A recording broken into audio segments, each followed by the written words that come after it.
We're here on the holy day. Let's keep it holy, unholy. Keep it unholy. Welcome. Today I want to talk a little bit about liberalism. I have this Jonathan Haidt, whoever. Actually, it's from October of 2021.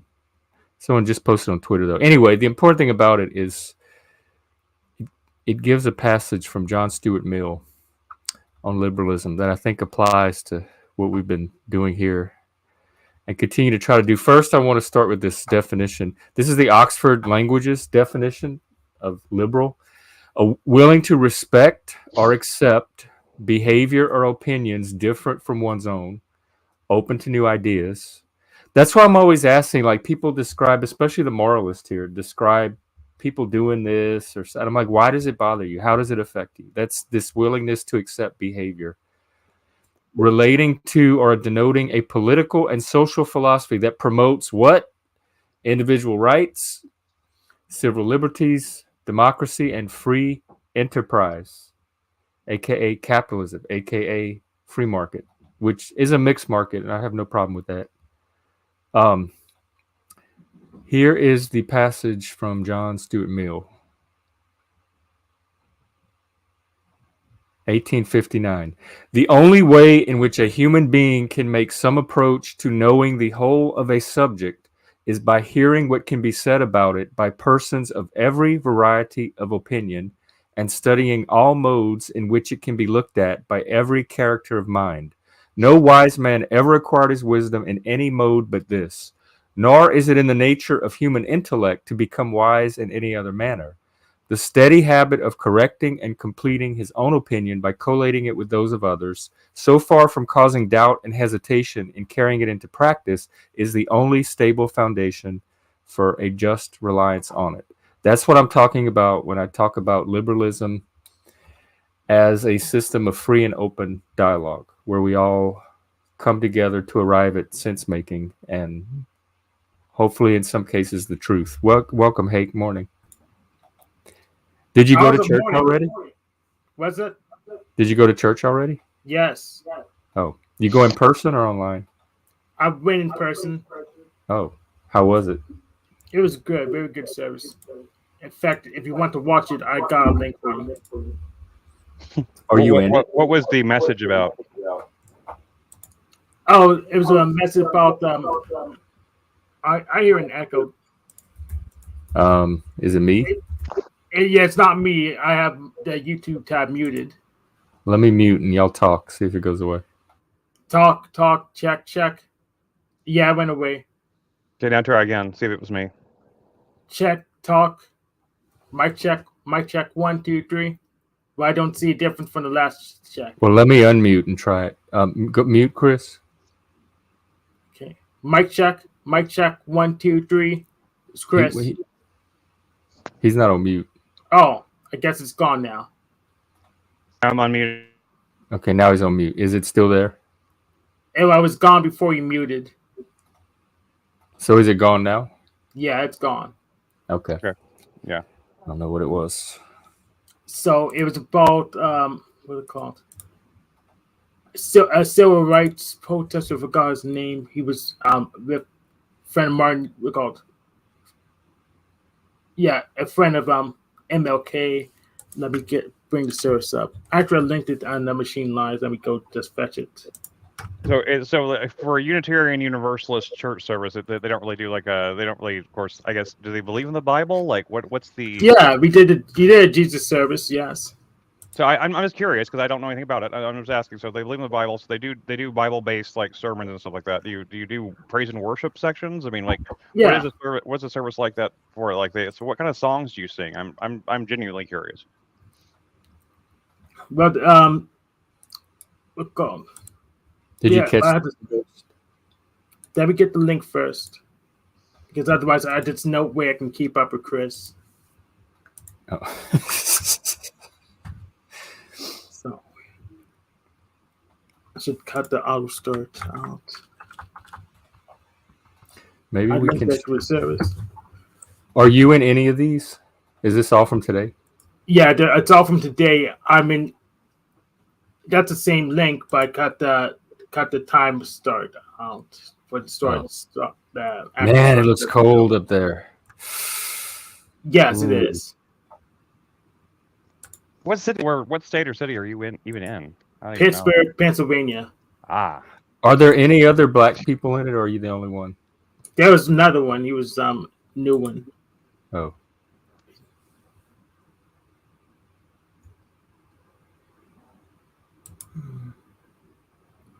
Well, we can show a little clip of it. Yeah, go ahead. Um, We're called. Yeah, we sing This Is Little Light of Mine. that's a song. okay, Yeah. y'all. Okay, catch a load of this. Hang on. Oh my God, this. I'm gonna try to be respectful. I'm not gonna succeed, but I'm gonna try. Here we go.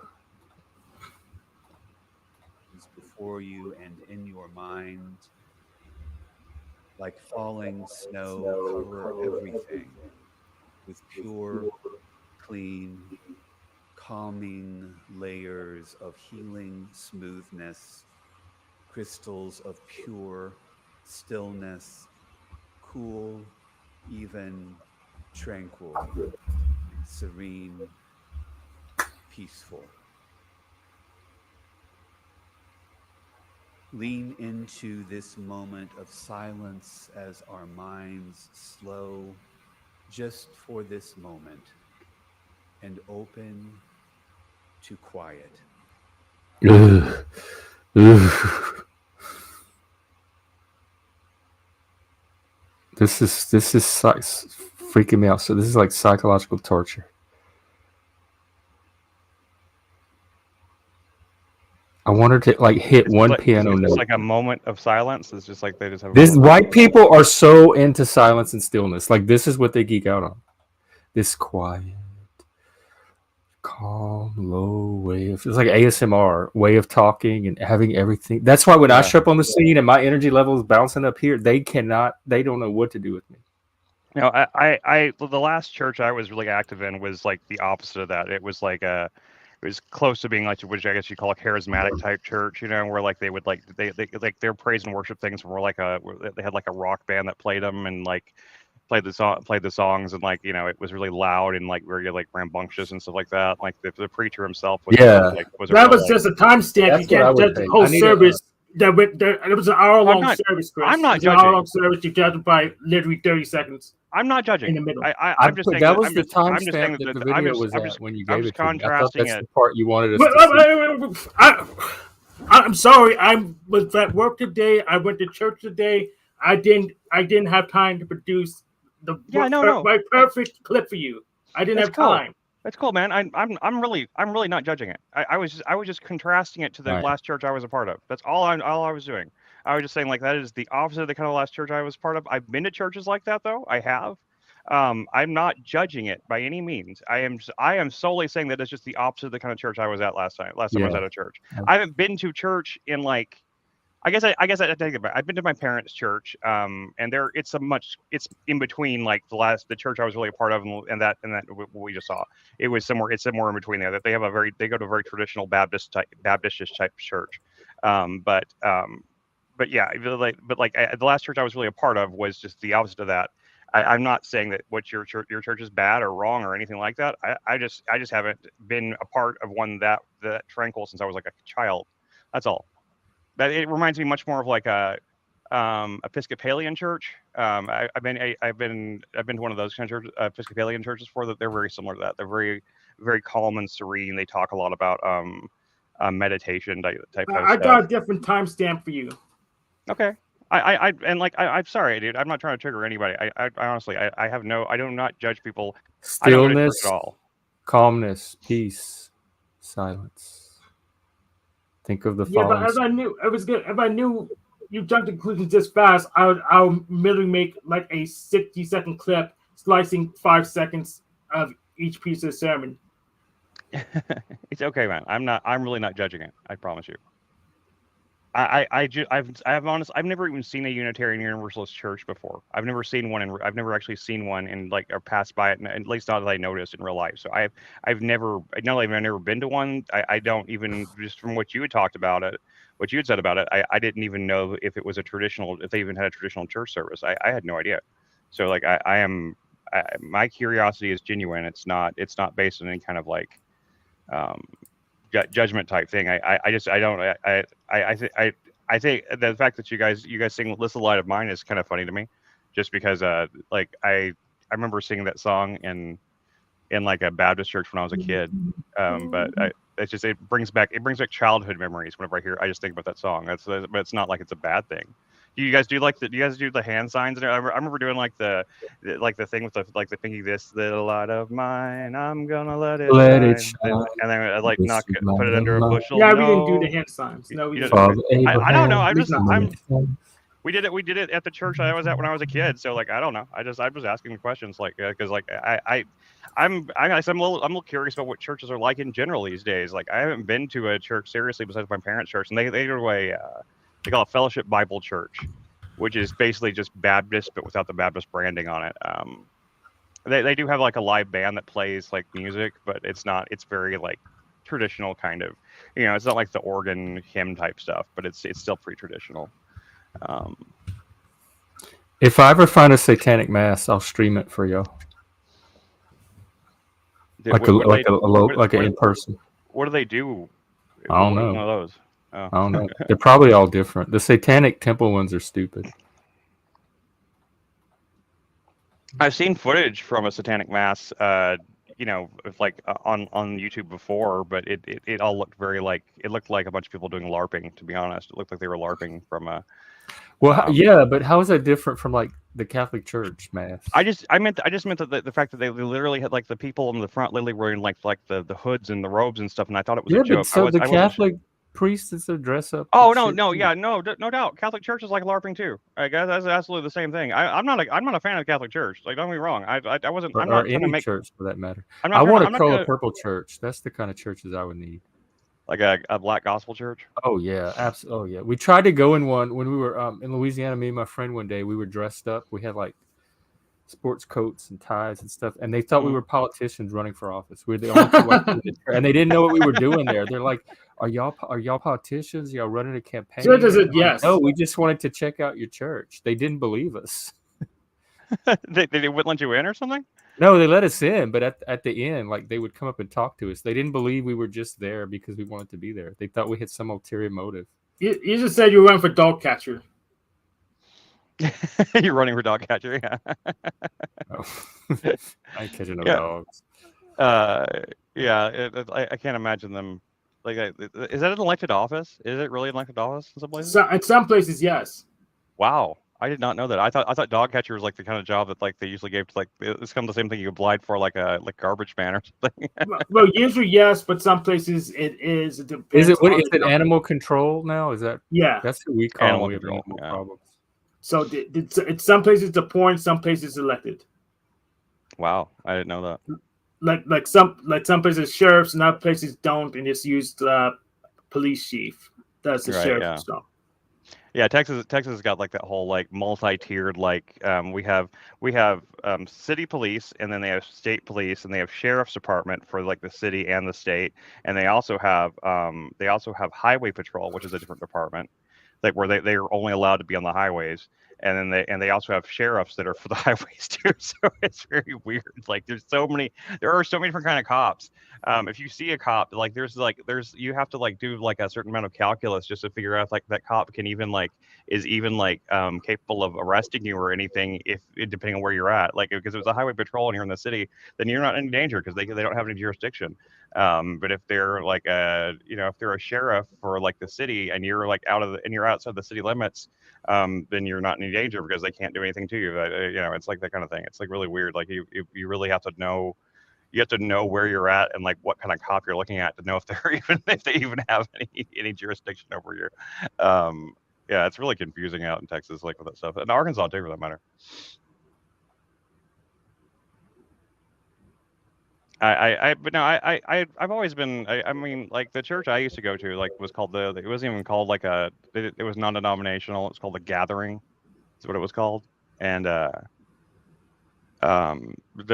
preacher there, like I said, like I've told that story before, but like he kind of went like crazy megalomaniac at one point, and just like he went and spent some time down in Brazil for some reason. And he got like I don't know, he got indoctrinated into some sort of like weird like cultish kind of like cadre of different non-denominational churches that all like they all had like they decided like some new like it's basically like they created like their own denomination, and part of their like tenets were like the pastor was like was like the word of was like the voice of Okay. God for their church and stuff like that, and it was very weird, and like I laughed after that. But but at one point he was very funny. He used to be very funny, like he was like a stand-up comedian preacher. It was very different from other churches whenever I started going there. But we used to have our Sunday nights was the youth service, and we used to instead of praise and worship songs, they had songs like they play songs like DC Talks Jesus Freak. You ever heard that song before? Nobody? Okay. No. It sounds just like Nirvana.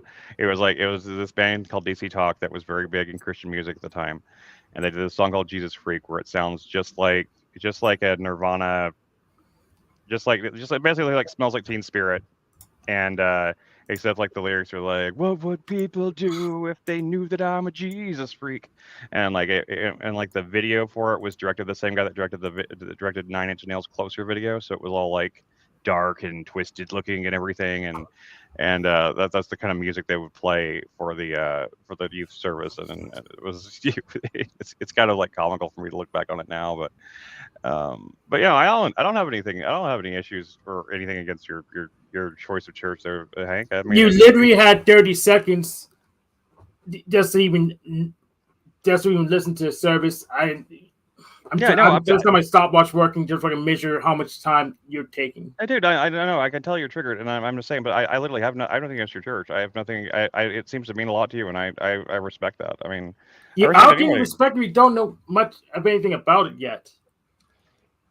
Okay, I respect you. I don't have any. I guess that's true because I don't know much about it, but I don't have any disrespect for it either. I'm neutral on it. I respect you, and I respect the fact that it means something to you. So I had no I meant no disrespect whenever I said that it was different. Like when I compared it to the church that I was part of, I meant no disrespect by that. I was just saying that it was so different from what I was used to. That's all. You don't know that yet because you only watched 30 seconds from the middle. Okay, well let's play. What was you said the clip that you said the third clip link here? You said that was the singing part, right? Play the one that the singing at the times 10:98. Play from there. Okay, let's check that one out, Jeff. Which one? The third link he sent. Sermon. The one that says no singing 10:98. 10. Yeah, that's the one in the middle. There's 5 links there, and there's the one in the middle. The message in the middle. I got it.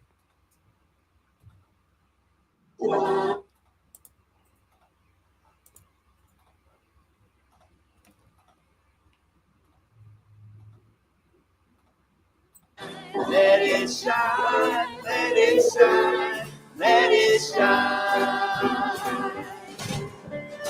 Everywhere I go, I'm gonna let it shine. Everywhere I go, I'm gonna let it shine.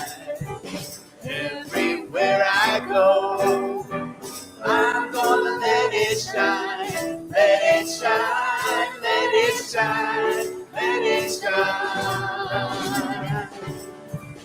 Building up a world, I'm gonna let it shine. Building up a world, I'm gonna let it shine. That's far enough. Oh, you Chris likes it. I'm gonna let it shine. What'd you say? I said that would have been enough for there, but Chris seems to like it. No, it's cool. It's cool. It reminds me of my childhood. It does. Like I spent. I mean, like my grandparents' church. Whenever Whenever I grew up, that's I spent a lot of time in that church growing up. That was very similar, like their praise and worship sections of their church. It was very similar. They had like a single drummer and like somebody playing the piano, and sang songs like that, stuff like that. All the families kind of standing up. Yeah, it's nice. It's very family. Seems like very family oriented, very warm.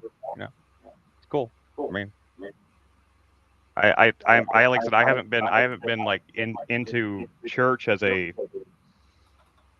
thing in a long time, but I mean, you know, like there are a lot of churches that really vibe with my particular beliefs, so that's the reason why I don't go to them, because like if I do go to churches, I tend to open my mouth too much and I talk to people and like I end up offending people, so I just don't go, because like I don't want to offend those people or hurt their idea of what God or church is. Like, you know, I feel like it's doing more harm than good, so that's why I stopped going. You open your mouth like to talk at all, or is it the stuff you say, or you're just not supposed to talk in church? No, I mean, like I talk to people like before and after the service and stuff like that, and like I would like, and they would be like, they would ask me like, you know, about myself, about what kind of like, you know, church I've come, you know, what my beliefs are, stuff like that, things like that, and I would end up like, you know, I would ask questions, or say things that would offend them. Yeah, it was the things I said. It wasn't the fact that Like what? I as I've said before, like I you know, as being like considering myself like a Gnostic Christian, I have like beliefs that don't really align with theirs. So, you know, and like it seems like, and to me, like that's the point of church, is to go in and to talk to other believers and you know, find out their beliefs and share your beliefs with them and stuff like that. Well, so I don't know if that's their point. To me, the point of church is to go fellowship with like-minded people. Like, I don't know if I'd go in somebody else's church and say, "Hey, I don't believe what you believe. Here's what I believe." I don't know if that's what people are at church for.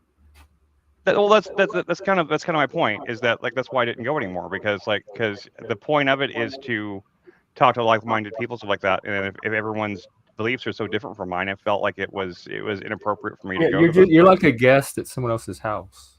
Yeah, I know. That's why I don't go to churches anymore. It's not a judgment on them. Like, I don't have any problem with people believing the way they want to believe. King Stephen, who are you? Can you show your camera? You're new here.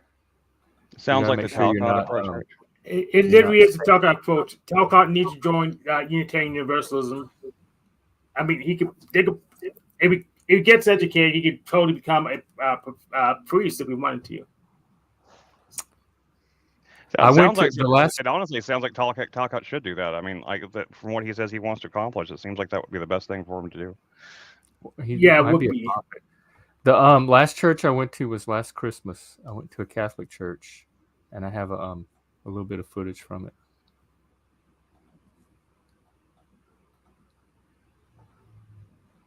How do I play it? The middle button.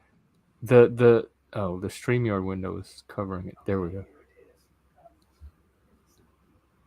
It was very modern. Yeah, it looks more like a Baptist church. They even had like lady altar boys. Yeah, that looks very much like one of the churches my dad was a. It was like a modern Catholic church. Yes, I am a Satanist. Oh, you're the Sanity Machine. Yeah, I heard of you. Come on up. Welcome. What's up? We're talking. Hey, how's it going?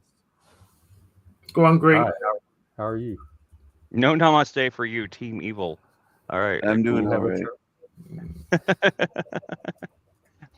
What's Team Evil? What's Team Evil? Yeah. I would say the demonic forces in this realm. Okay. Those working for the dark side. This is my guru character. You believe in like spiritual warfare and supernatural forces? Well, I'm a sorcerer, so yeah, I do believe in spiritual warfare. All right then.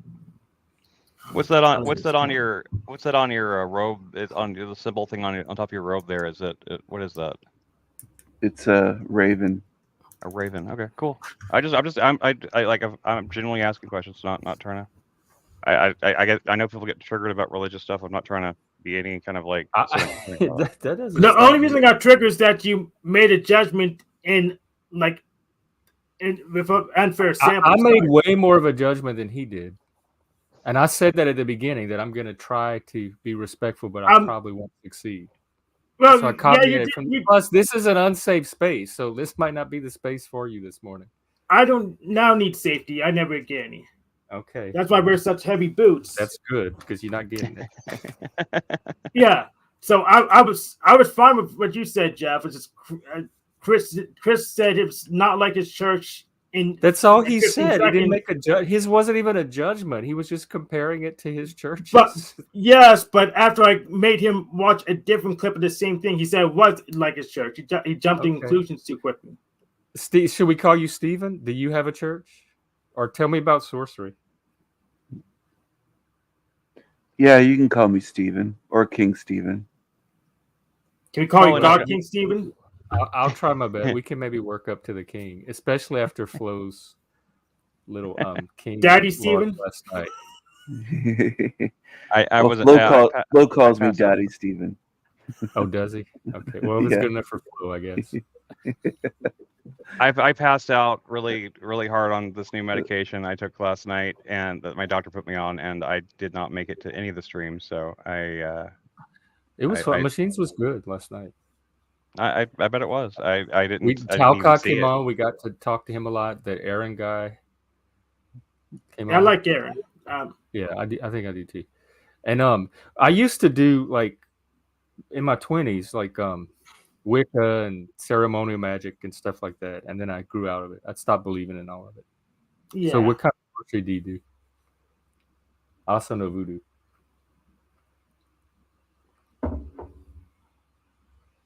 What did you say about voodoo? I said I also know voodoo, but I was interested in what kind of sorcery you do. I've been into voodoo. I've been into just spiritual nature magic, mind over matter, sending my ravens places, getting information that way, things like that. Do you have actual ravens or are these like astral ravens? Both. Oh. Chibi tarot. Cool. Yeah, I have tarot cards. I used to have this. Some of my enemies on here have seen my ravens in their nightmares. Who are your enemies?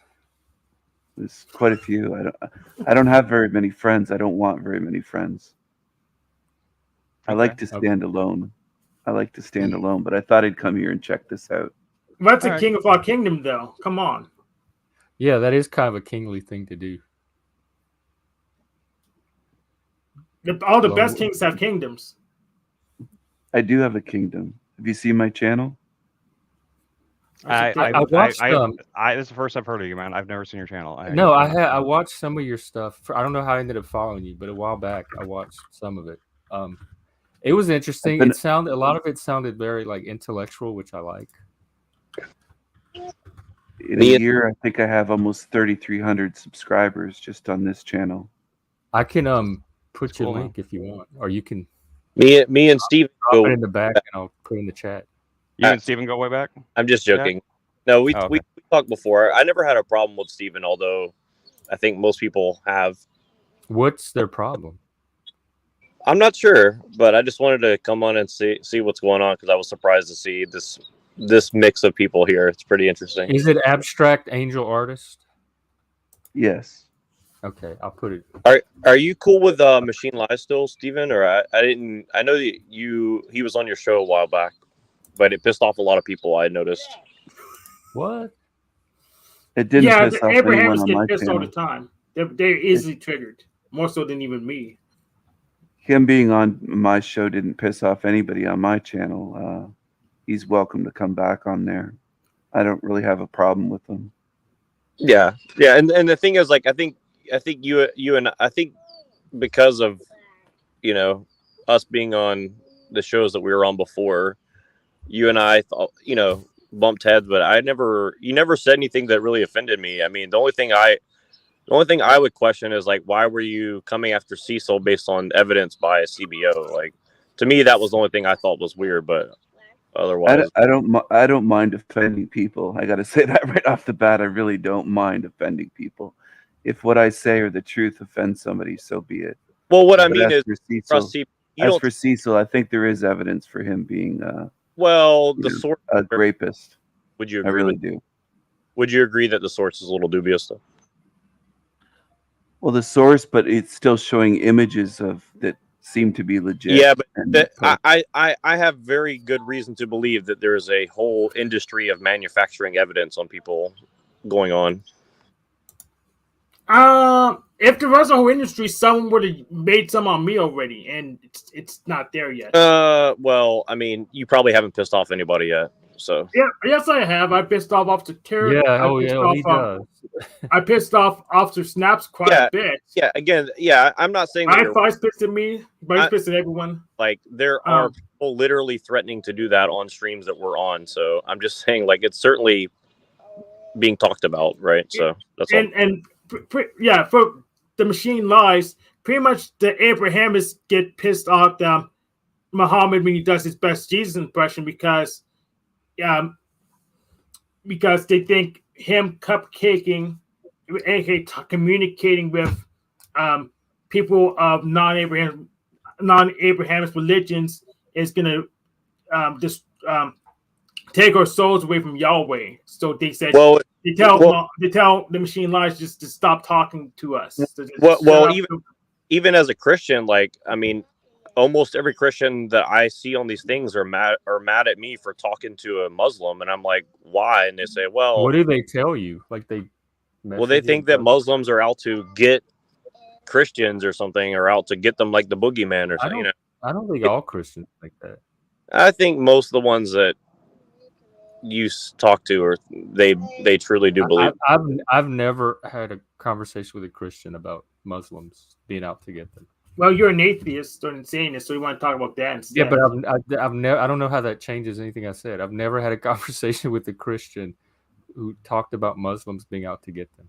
Yeah, well, I remember back in the day, like your 9/11 and the Fox News crowd, there was like this anti-Muslim. The Muslims are against. Yeah, well, I don't remember anything really since then. If you watch the news, though, it's hard to not like I know people who live in Europe, and they have a problem with some crazy immigrant. It's more of an immigrant issue. Oh, but wait a second, hold on. You said I'm xenophobic, but now you're saying that there's an immigration issue. Hold on, whoa.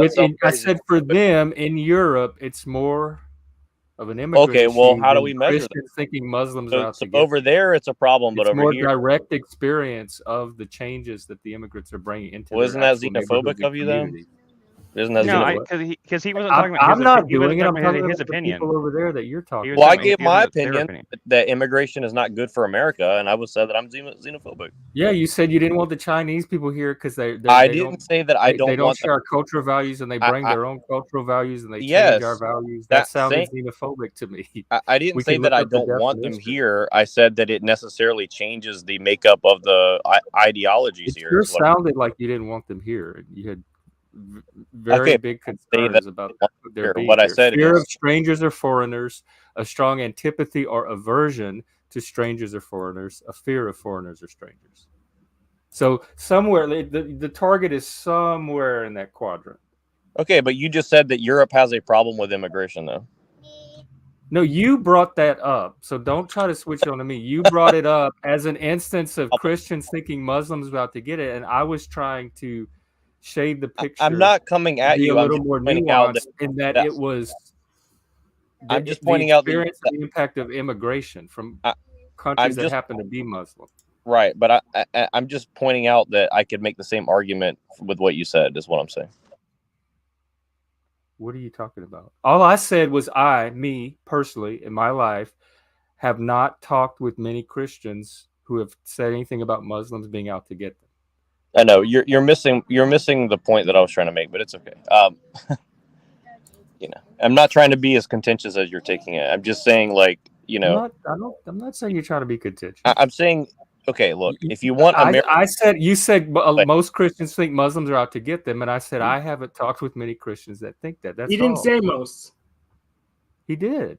You can rewind the stream. I may have said most, but I think that a high number of them see it that way, and I'm not saying it's totally unfounded, which is why I brought up Europe, right? Because I think that if you watch the news, and I know people personally who live in Europe, and like there is a clash of civilizations. Does that mean that I think that it's a quote unquote Muslim problem? No, I'm just saying that if you want to have your country a certain way, and people are coming from somewhere else and they want their where they live to be a certain way, it's not going to be conducive to either person's goals, is kind of what I'm getting at, right? Like, Yeah, if different you cultures that have to right, to that I'm coexist not together. saying that one person is bad and the other person is good. What I'm saying is they're not. It's going to be difficult to find a conducive situation. Yeah, and that's been an issue like for a long time. Like Forever. I mean, I'm back a in white. I'm a Hellenistic white. times, and I'm a even white. before.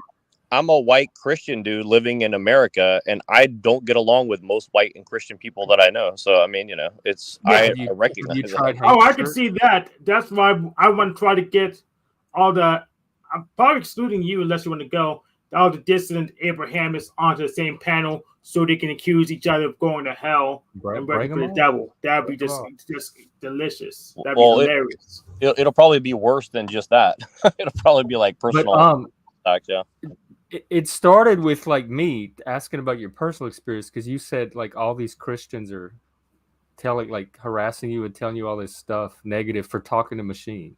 Well, I'm That's just how it started.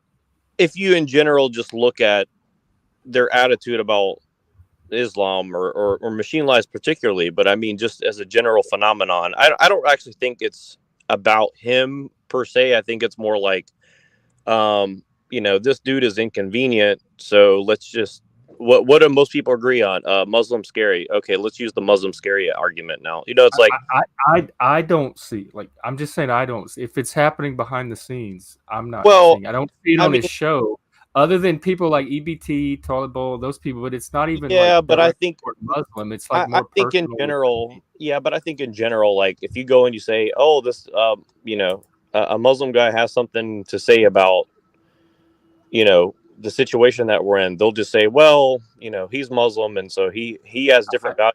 But then someone like you will say, well, we live in a Judeo-Christian country, right? So, it's like, I'm not saying it's not happening. I'm just saying I haven't seen it, and nobody's approached me with that. So I'm just curious where it's happening. Is it like private messages on Discord servers that I'm not no, on? Or I'm not saying all. I mean, I don't even know who's really a Christian, who's not. I'm just saying, like, in general, the phenomenon of people who will use the excuse of, Muslim scary, Muslim bad, or Muslim wrong, Well, I mean, I know that's a stereotype in some circle. I just haven't seen it on Machine's show or in our little corner of the panelverse. Yeah. Sorry. I'm not saying it's not happening. I'm just saying I have not seen it. I'm getting really far away from whatever point I was trying to make, so I'll just let it go. I don't even remember the point I was trying to make now, so it's okay. And Steven, you're new here, so feel free to jump in whenever you want with a topic of interest. We kind of fight for the mic here. Yeah, all right, cool.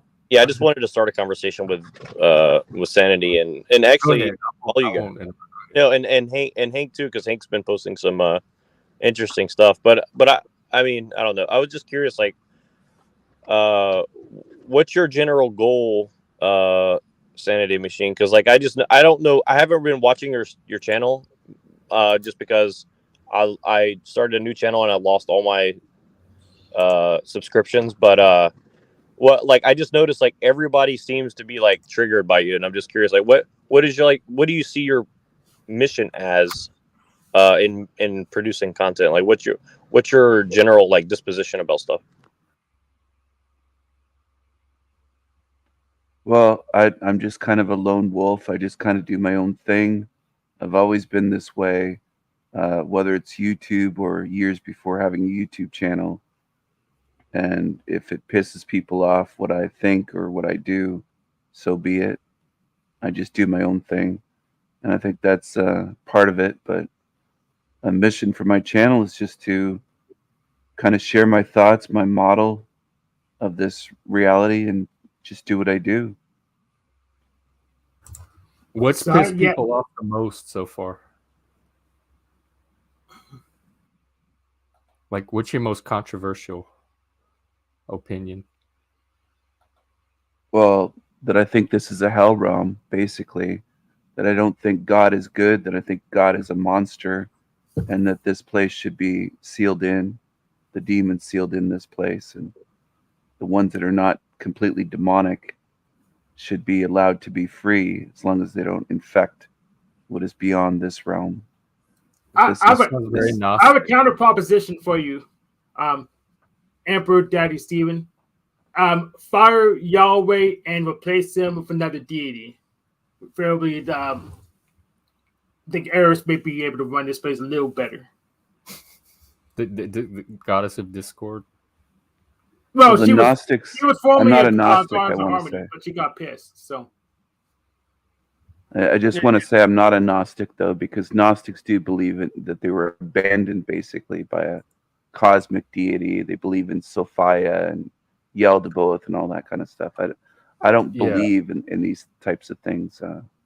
So is there a deity at all? Because in Gnosticism, the true God, the authentic deity, is in exile from this cosmos, and this is the hell realm. But there's the little spark within us of the actual deity. So do you believe in any kind of positive being at all, or is it all like hell all the way down? I don't believe in any, well, whether you want to call it a positive deity, a creator, or a source. I think there was probably a combination of entities that created this realm. I don't think they're good at all by the way that this place operates. I go by the evidence of this realm, the design itself. So that's what I look at. You're saying a lot of key words. Have you developed software before? Because this sounds like something a software developer would say about their program, their stack that they use.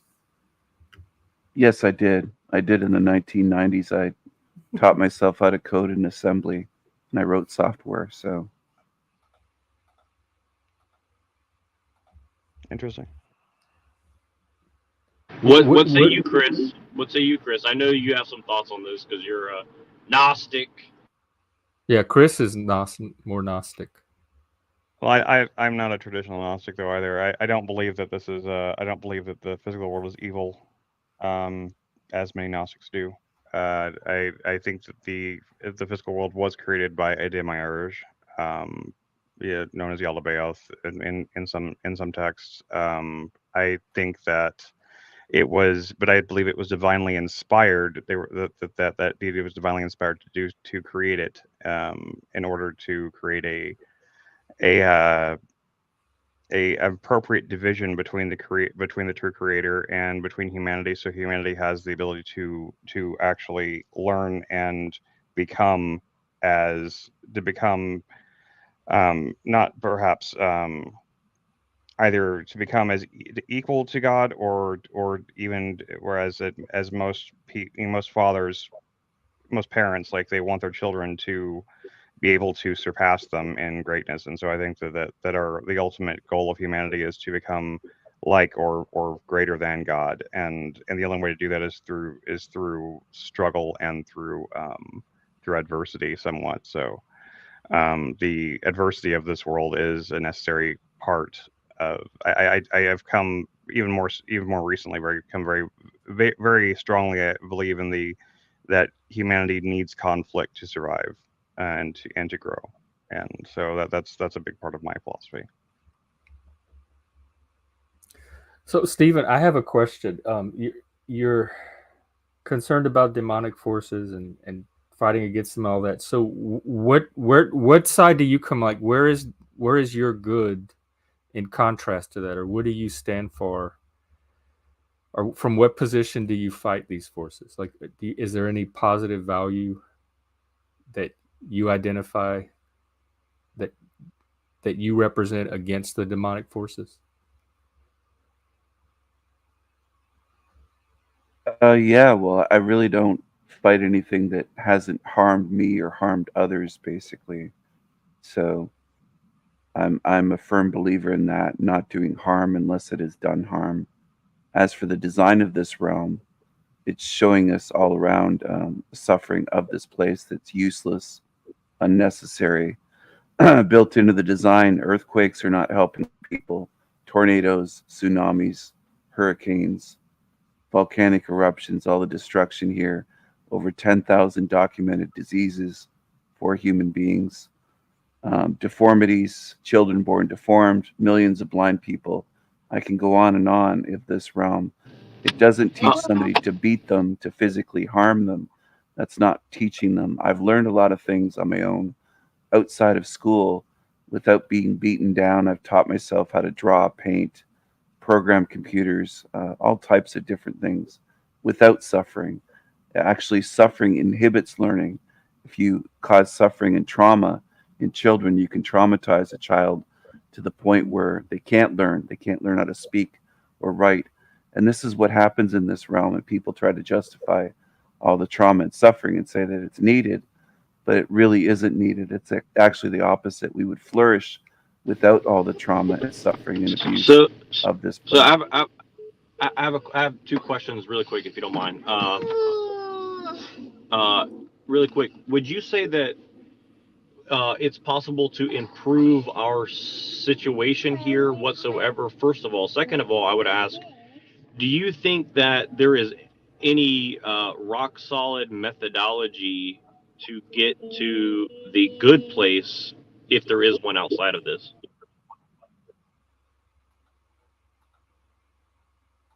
I think we could improve our situation here. Everybody can individually improve their own situation. That much has evidence that's observable to be true. But beyond that, I don't think this realm itself can be fixed, because it's like basically saying, well, Stephen, do you think a bicycle can be fixed into being a jet airplane? No, it can't, because it's not broken. It's a bicycle. The bicycle is a bicycle. It doesn't have jet engines. It's not broken. So this place was designed to be this way. It's really not broken. It's completely flawed. It's messed up. It's evil. It's a place, it's a suffering realm, but I can't say that it's broken. I can say it was designed to be this way. It's operating as designed, as far as I or anyone else can tell. The other part of it was, what was the other part of your question? Was it about leaving here? Yeah, sorry. Is there a defined methodology of getting to the good place outside of here? Like, is there a best practices that you can do to get to like the good place outside of this place?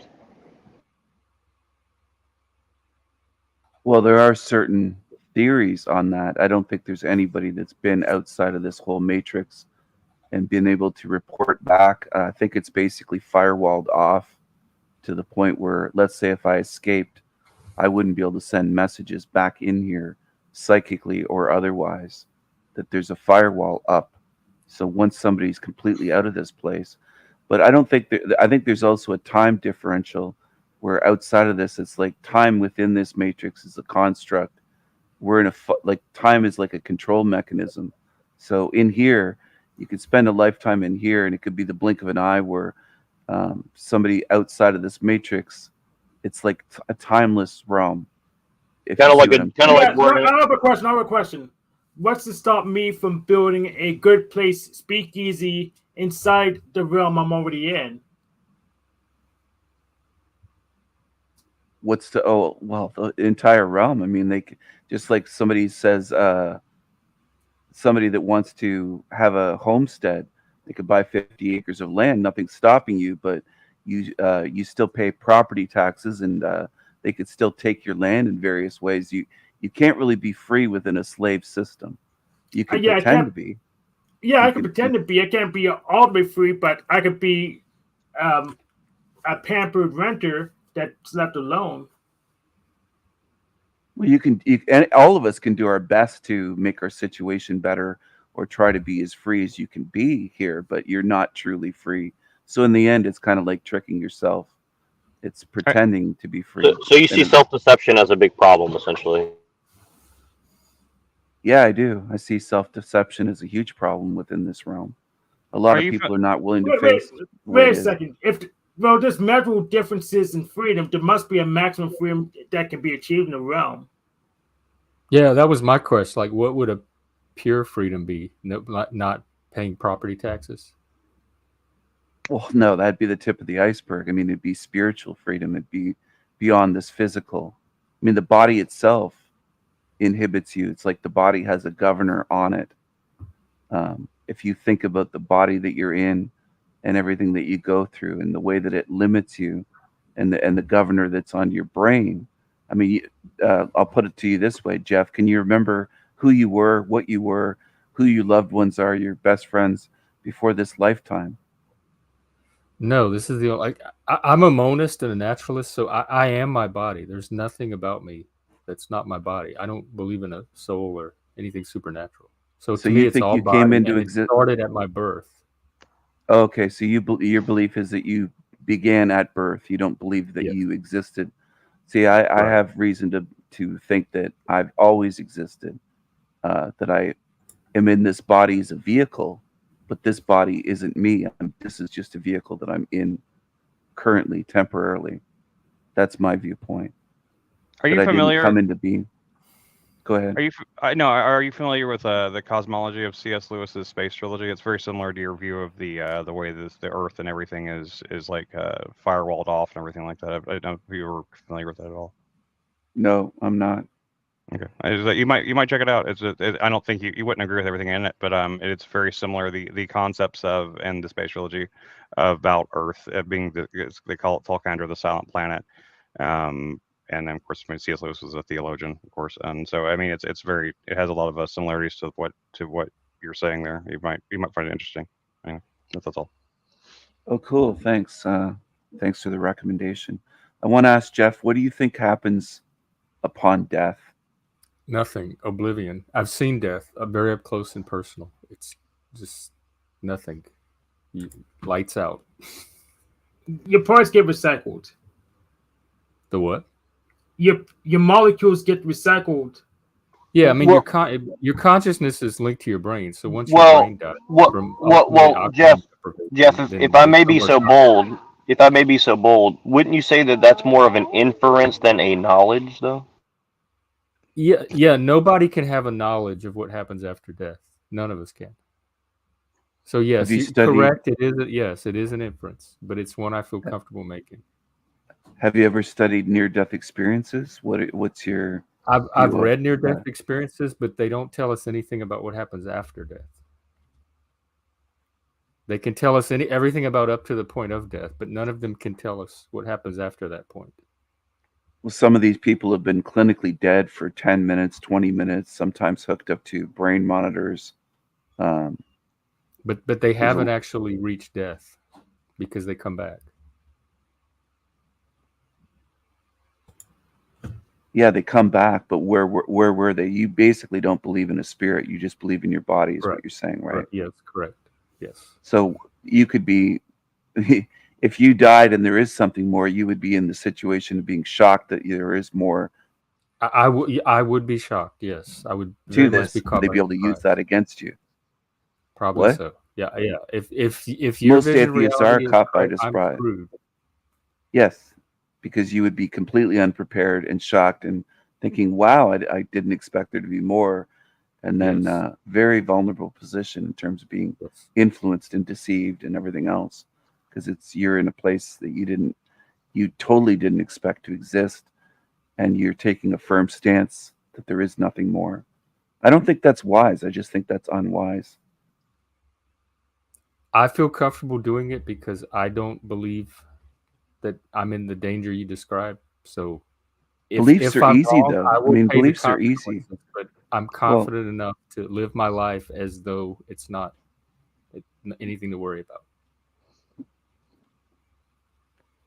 Beliefs are easy, though. I mean, anybody can believe anything. Mm-hmm. Could walk out on the street and have walk down the street and ask people their beliefs, and you get 100 different beliefs. But not only are they easy, they're unavoidable. Like every one of us needs some kind of belief just to function and live our life and move forward with some sense of a reality, whatever that is.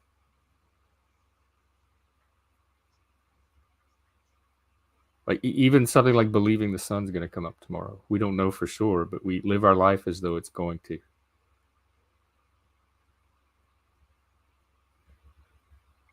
And I can't dismiss anything you've said. If you experience yourself as not being your body and having existed before that, I just have to accept that I have no way to dismiss that. So I take you at your word. I just don't experience myself that way.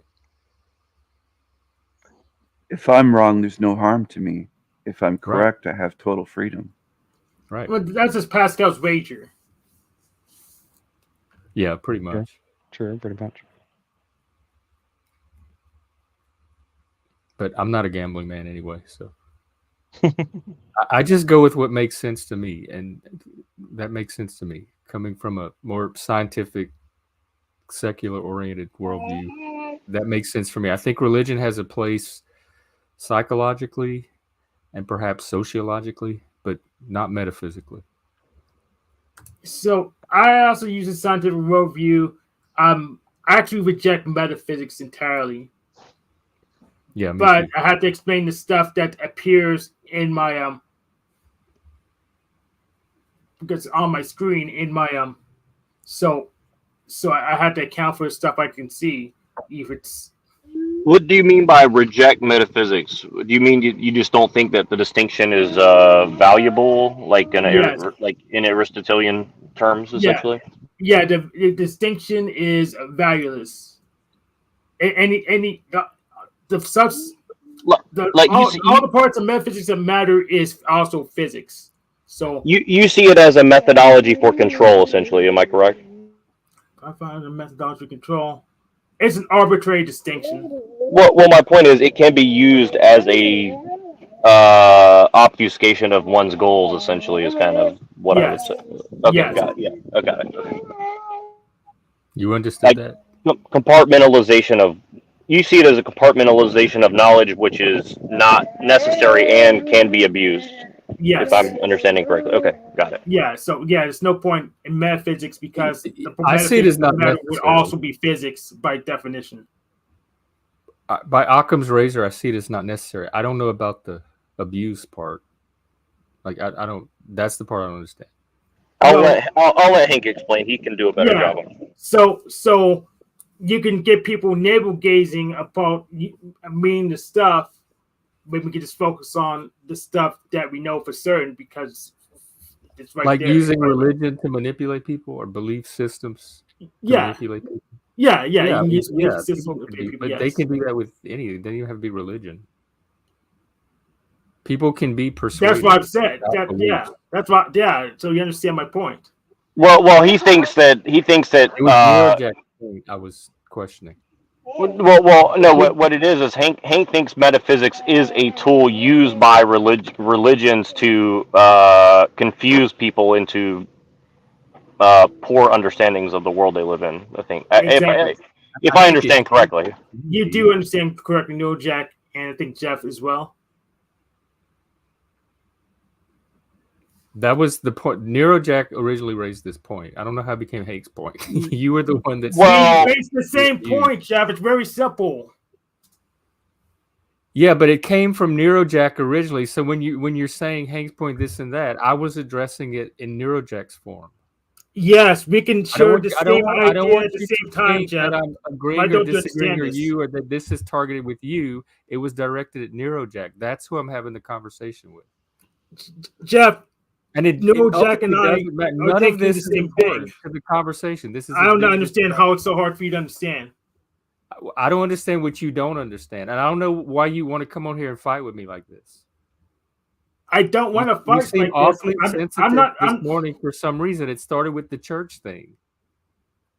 Because you've been on the defensive all morning about shit like this. Well, he thinks that if you were to look at his church, you might actually find value in it versus most other Christians because of the metaphysics. I think, if I'm correct. This what we're talking about right now is not even about his church. That's nothing about his church. Well, it is related because I think that he had the same reaction earlier about the church toward Chris. So I'm just pointing out a pattern that I'm noticing this morning in particular. But I think it relates back to metaphysics, honestly. Like, I think it's all related back to, like, he thinks that you guys are being deceived, or most people are deceived by even a concept so simple as metaphysics as a category, right? I think that's kind of what it's all going back to, right? It's like Yes, fundamental. Well, It's I was more fundamental to interested in your your worldview. point about people abusing metaphysics. That's what prompted this whole line of Well, questioning. it's probably the same point that Hank is trying to make, I think, which is Okay, but that I'd rather address it as your point because you seem more capable of having the conversation that I'm trying to sure. Well, have I without the mean, communication breakdown. sure. Okay. Well, I'll try to get it started. But actually, I do want Hank to jump in because I think he could probably illustrate my point better. But I think that essentially, if you have the category metaphysics, right? Well, now you're compartmentalizing a bunch of stuff into different categories that are interconnected and interrelated, and then you're not going to see that these things are inextricable. Like you can't separate things that are into cause and effect because cause and effect aren't really that separate. Essentially, like like you can't really. I mean, you can try and logic your way into that, but trying to in doing so, you're going to open yourself up to things that just cannot possibly be true, and so you're going to have cognitive dissonance, and then you're going to be you're going to be much more easily manipulated because of the cognitive dissonance. If I understand the argument about metaphysics not being a valid category if you want to discover truth, essentially. Yeah, I Would don't you think agree with me, Hank, or not really? I would completely agree with you, NeuroJack. What do you think about that, Jeff? Because you said that you reject I metaphysics too. That's why I'm don't confused. think it is either. If it depends on what kind of truth you're looking for. If you're trying to understand the world as it is, I don't see what role metaphysics has. I mean, we have classical physics, quantum physics, whatever. Like that seems to be effective enough in the process of understanding the world as it is, which we haven't reached. It's an ongoing process. If you're trying to understand yourself or your own experience, like your own inner experiences, or the world as you hope it is or imagine it to be, then I can see metaphysics having a role in that form of truth. So it depends on what type of truth you're trying to seek. I'm trying to understand reality as it is or appears to be. So for me, I don't find metaphysics very useful for that. I find science much more useful. But there are some domains of like psychological experience that perhaps metaphysics can have a place in helping people discover some sort of truth. Well, here's where I'm interested because you both reject metaphysics, but Hank not.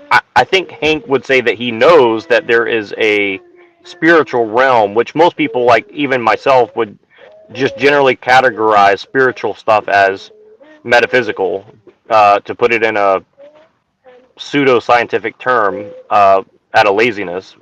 So, how would you guys make that distinction between spiritual metaphysics and how you guys personally relate to that? Because you both reject metaphysics, but one believes in spiritual or mystic aspects to reality, and the other one doesn't. And I'm sure that Chris and Steven have some thought on this. I just want to set the stage a little bit because this is a question that Machine Lies is bringing up a lot, and I think it's a very foundational thing that I can't really bring up with Christians at all. So that's why I'm happy to talk with other people that are at least willing to entertain the idea, in my I opinion. reject supernaturalism because some people would include things like thought, ideas, information, mental processes as technically metaphysical, but they're still within the realm of naturalism. So my distinction between naturalism and supernaturalism, not so much physics and metaphysics.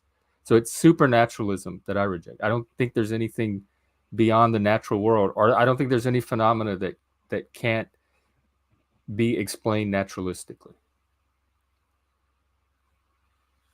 So that would be my answer to your question. And you, Hank? Okay. I would also reject supernaturalism, but I would also like to add that we could see references to deities in our interfaces. So I say we probably should count them and make an explanation for it. So you don't think there's anything outside of this life, essentially, Hank, or you just don't know, or you don't care? Or... So I'm a monist, so it's inside, but we need to say where it is. We have to define a what's it called, address space for it.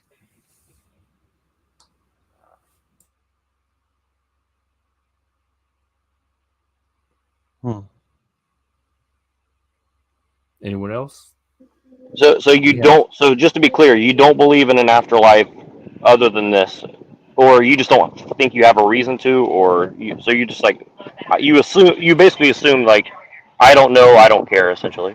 Yes, I don't know, I don't care. If we do know, show it to me. Okay, I think that's enough for Chris and Steven to jump in on that, because like I don't know if I have a good response to that right now. I don't know if I do either. I mean, yeah, it's not what I believe, but I mean, I don't think that anything that we see as supernatural is not natural. I don't think anything that is called supernatural is necessarily supernatural. I think that it is part of the natural world. It's just that we don't understand it yet. I think it's just beyond our current scientific understanding. I think we are approaching some degree of understanding when we get into quantum physics and things like that, and we start to see more and more of like this the unseen world, the way that things work, and you know that the things that do fly in the face of the standard physics model and in the quantum realm. I do think that I do think that what we talk about as supernatural, what we talk about, that I think they are all essentially, if in fact they just the idea of the supernatural being like, you know, something that's like magical or something mystical is just kind of wrong in the first place. I think that if the term supernatural really should just mean it's more natural than, I mean, that's really what supernatural. I mean, like the term should mean anyway. Beyond the natural. Well, I guess you say beyond the natural, but I would say that means it's to me it's almost more like subnatural. I guess it's like the under. I think what we say is supernatural is the underlying, is part of the underlying fabric that makes up reality. Like I said, like the quantum physics like goes into a lot of that. Like there's things that underlie, and the undercurrent of all of our understanding all comes down to things that we're starting to have some kind of degree of understanding of it in very limited ways, because it flies in the face of what we call standard physics model. But we have evidence that shows that these things do happen and they do exist. Everything from like, you know, like the concepts of dark matter and dark energy and things like that, which we are really just placeholders for. We don't understand what that stuff is. We know that there's something there, but we don't know what it is. And that's how I see the supernatural. I don't see it as an actual mystical thing. I see it as something that's more fundamental and more underlying to the world that we see. I think it's part of science. I think it is scientifically explainable. Well, science doesn't accept any of it. That's why your view is so bizarre to me, because you try to fold it into the scientific paradigm, but science itself doesn't accept it or have evidence or explanations for it. Well, he sees it as evidence for his kind of assumption, is what I think is what he's saying. Okay, we have two machines today. Hey, machine life. The Sanity machine and the machine lies. So and the lying machine. And I think we have like the most diverse possible panel right now, between like we're like totally represented by like every corner of worldviews possible, I think, on the internet in a way. Muslim, Christian, Satanist, sorcerer, Gnostic, Discordian, Universalist. How's it going, machine? How are you doing today? Oh, I'm doing pretty good. I hope you guys can hear me correctly. But yeah. Sorry, I missed the show last night. I took a new medication. Oh yeah, it was it was a real popular show. I mean, comparatively, you know. It's from what I heard, it was very good. I'll have to go back and see if I can like try to catch up and watch it. This stupid medication, like my doctor keeps insisting I take, like it wasn't really working or doing anything, so they increased the dosage of it and gave me an extended release version, and I blacked out, and like I literally slept for like 14 hours, which is like really unusual for me. I woke up at 1 p.m. and was just like, what the hell happened? So sounds pretty damn good. I mean, from my perspective.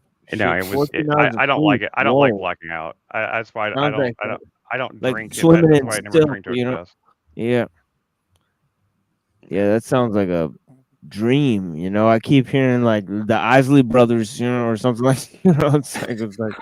But I didn't wake up feeling rested though. I woke up feeling like hungover and more tired than I did when I went to sleep. So that's it's like kind of like. It sounds like it would be good, but yeah, I'm thinking of like Voyage to Atlantis. You know what I mean? Like, you know, like the Isley brothers. Like just like 14 hours of sleep. Wow. I really want. I don't know if we can host it. Is a panel of the dissident Abrahamists that all come on and say, well, everyone else is going to hell except me and stuff. I want to get them all into a single panel. We had one last night. Have a circle fine squad. Yeah. You should have came through last night if you wanted that. There's people getting at Barbie. There's people getting at different people for, you know. But yeah, I like. Yeah, iPhi went off again. So yeah, I'm sure. You know, that one guy I came and he had the debate with me about technology. He's agreed to moderate some debates. So if you which guy? Siccia Top Flex, you know, the Italian guy, you know, and he was a pretty fair debater, you know. Yeah. When I had the discussion with them, I mean, it was a few maybe weeks ago. Actually, I don't know when I did that, but yeah, it was debate on tech. You know, I did an impromptu debate on technology. I'm gonna do another one on Buddhism. I just went on Discord and just said, if anybody wants to debate, you know, just come on my channel and we'll just have a debate, you know. And yeah, but after I debated this one guy, he said he'll go ahead and moderate. So cool. Yeah, so you know, even I think even Gen X Jeff or Chris or, you know, even Hank would serve as a good moderator for a debate, you know, as long as we get two people opponents, you know, we can set it up on my channel if you guys want, you know. Yeah, I mean, I'm happy to moderate anytime. I'm a good moderator too. So yeah, last night I had maybe like, you know, I mean it's not much, but I mean comparatively it's not much, but I had like maybe 70 people watching or something like that. I mean, you know, it's at least a good amount of audience for a good debate. And I imagine if you had like a pool hall full of 60 people that were listening to a debate on philosophy or something like that, would be pretty. I personally think this. I want to debate myself. I actually want to debate. What should I debate? Probably original sin. Shadow boxing. We need the Hank AI so he can shadow box himself. Just don't master debate yourself, okay? I will. Just because you didn't want me to. No, I just want to say I would be a terrible moderator because I would do what Crucible people do and start debating the people debating. I might be okay, but let me ease into it. I would rather probably debate if you started debating. I'd be like, shut up, let him talk. It's not your turn. Shut the hell up. His turn. I would jump in on both sides, and people will say, "What the fuck? You're the moderator. You can't do that shit." And I'd be like, I'd be muting people. I straight up. Someone starts doing that shit, I just mute them. I have no. Okay, so you guys just all turned into bad resume for moderators. So it's just what? No, I'm pretty sure I could facilitate a conversation. If someone's talking over someone and won't let the other person respond, you wouldn't want them muted. Mean little mustaches are all coming out all of a sudden here. What? Yeah, I know the moderate debates, but I want to get in the fray more. Yeah. I don't understand how that's a bad way of moderating if someone won't let the other person speak. It's bad TV. Yeah, it's bad for the audience essentially. Yes. Oh, okay. All right. Well, I guess I see moderating as the person's facilitating no, your the job conversation. as a moderator is to provoke. I'm just joking, kind of. Not really. Well, that's how some people see it. Yeah, some people see it as like the idea is to provoke. I don't mind doing that either. I don't mind asking questions, but if someone is like just talking over everybody, like I'm not gonna tolerate it. If you get the right debaters, it's gonna take on a life of its own and sustain itself anyway. There's very little you're gonna have to do as moderator. Well, I wanted to ask Machine about what we were just talking about before he jumped on, just because I'm going to forget if I don't say it. what do you think is the proper relationship between metaphysics? Like, I think you kind of allude to that. You kind of reject metaphysics as a category. Am I correct or wrong? Or that you at least question its validity? Well, I just think that it's important to realize that there's a compartmentalization of, knowledge in terms of truth. I think all truth is, in a way, the sum total of, what have, you discovered, and I think it's a subjective, kind of, inward sort of a personal, and I think it's also mental, so I think that actually, the realm of the mind is much more, the realm of so-called metaphysics, and I think, well, obviously, I just think metaphysics. I mean, I was just pointing out that this lady Martha Nussbaum, I just like to point out that according to the experts, Aristotle had created this category because obviously Plato wouldn't dare create such a category as metaphysics. Why would he have to? If he could just say that. Well, he kind of did with the realm of forms. Well, he didn't see that as separate from ethics. If you read the Republic, and if you read any of these other, he didn't see it as different from ethics or epistemology. And that's kind of what I was showing on my show last time, is that, Aristotle made sharp distinctions between these things, the rhetoric and the dialectic and science and epistemology, and also metaphysics, which he called the book after physics. So I think meta doesn't really mean beyond; it means after. Yes, I like. So I think that. Yeah. In the Aristotelian sense, I'm fine with metaphysics, but what people did was try to categorize it as some kind of non-physics thing that somehow affects the universe. Because he's a student of Plato, right? Yeah. So he's still speaking in Platonic frameworks. He's even using the terms form and matter. He means different things by them, but he's still talking about them. He means form in terms of, the complete parts that function as a whole. So yeah. Yeah, there is a context where I accept form. Like if it was like a pattern, then I'll be fine with form. Yeah, that's kind of how Aristotle has it. Yeah, that's kind of how Aristotle has it. Like patterns, or I mean, you could even go so far as to say fractals if you get like neo-Aristotelian, kind of. Yeah. In the same sense that there's Neoplatonism, there's Neo-Aristotelianism of kind of Leibniz and Kant, where they kind of take to fractals, Just really quick before I forget, because there's like 10 things I want to ask really at the same time. But what do you think is the relationship between what we call spiritual or mystic and what we call metaphysics? Is there any real correlation, or is that kind of like a mistake that people make?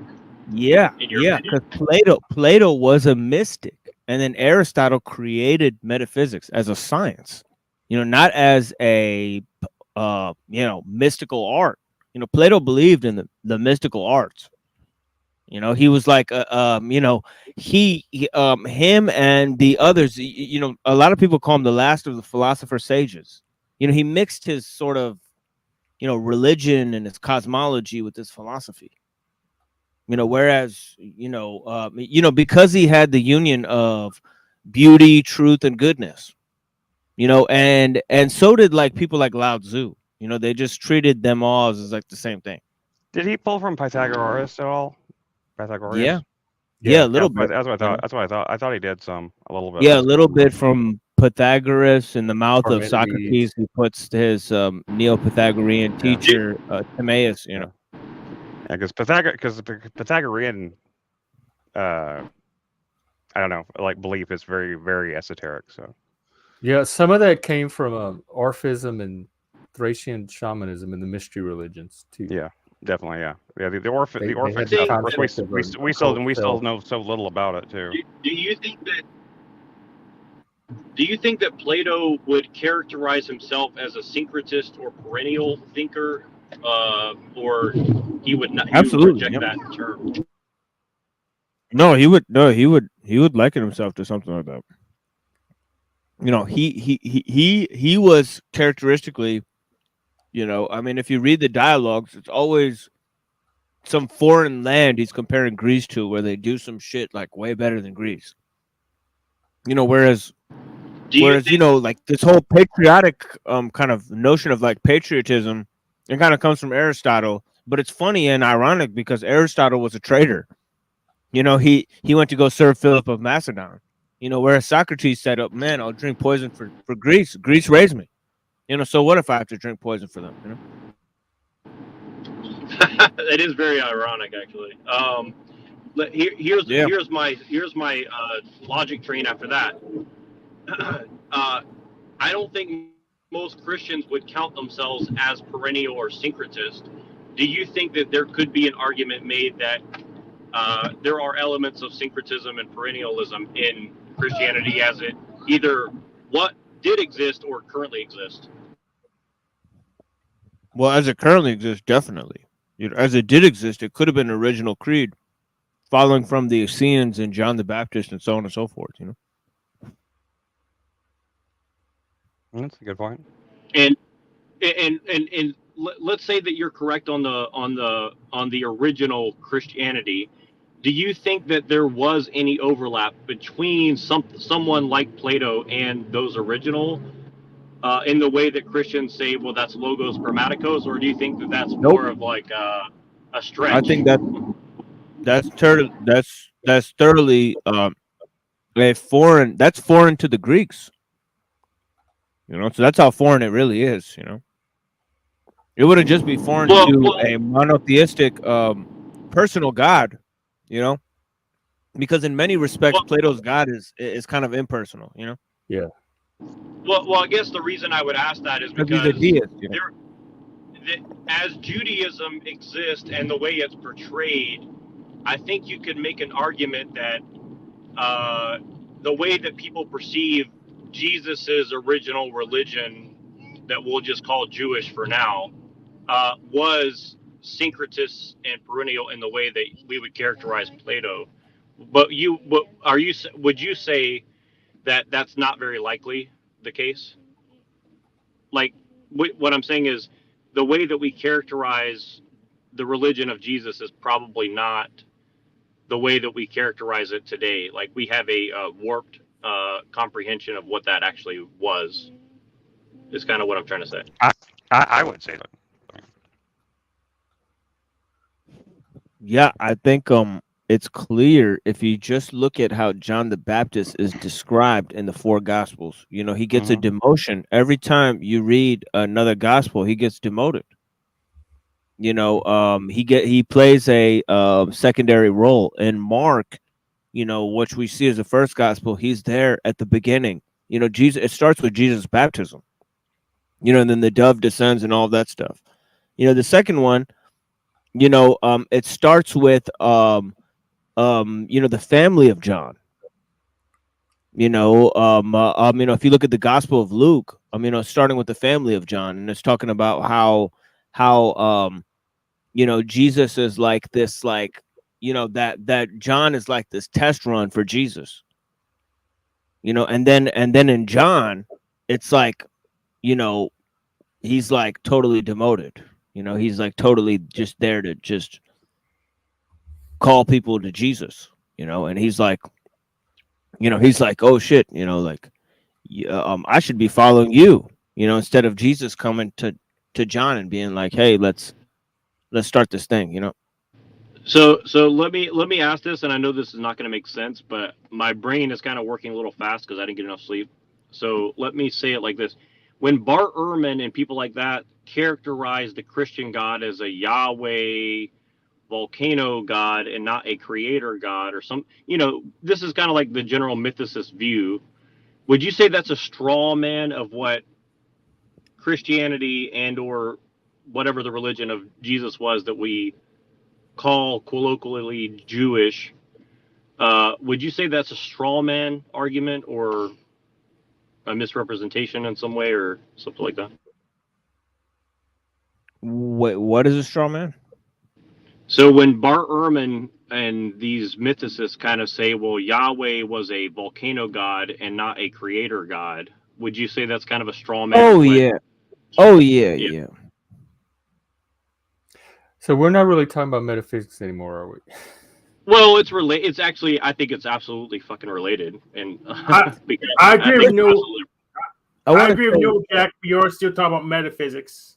Yeah, I want to say if he's still listening, peace to the Sanity Machine. Thank you for joining us here, on this stream here, man. Yeah, sorry we bored you to death, man. But I'm not sorry for boring to death. I'm not sorry at all. Well, it's returning the favor, to be honest. But no, seriously. So this is related to metaphysics because if people think that Christians are worshiping a non-creator God versus we are worshiping the actual creator, that's a very big distinction in what people call metaphysics or epistemology or a lot of other Yes, I think it directly relates to all that. And I personally assert that Christians are worshiping a non-creator God. On what grounds do you make that? The irrationality of his actions if you were the creator God. Well, I mean, Yahweh isn't even mentioned in the New Testament except for they say you could consider some Revelation 19. They say that because they use Hallelujah as being a possible reference to it, but Christ never even refers to Yahweh. I do not believe that Yahweh is the creator God in any sense. Yahweh was the subjugate of the demiurge, in my opinion. That was the intended watcher of the Jewish people. That was intended to carry out the demiurge's ultimate plan with the Jewish people to create his perfect vessel for what became the Antichrist. That's my personal opinion. Well, even in the Hebrew Bible, he has different personalities and character from writer to writer. Because it's not all the same. It's not all the same entity. Yeah, it's not all the same entity. It gets twisted up a lot by people. People a lot of times try to equate Yahweh with the creator God and stuff like that. But even in Genesis itself, there's three. There's the Elohim, the plural version of Yahweh. Mm-hmm. There's Yahweh itself. They have the Yahwist, the priestly author, the e-author, depending on how Yahweh is referenced, even within Genesis itself. So there's not a single Yahweh, and there's not a unitary work. And there was two creations. So there's a really fascinating video by this guy that what's his name? Let me see if I can find it.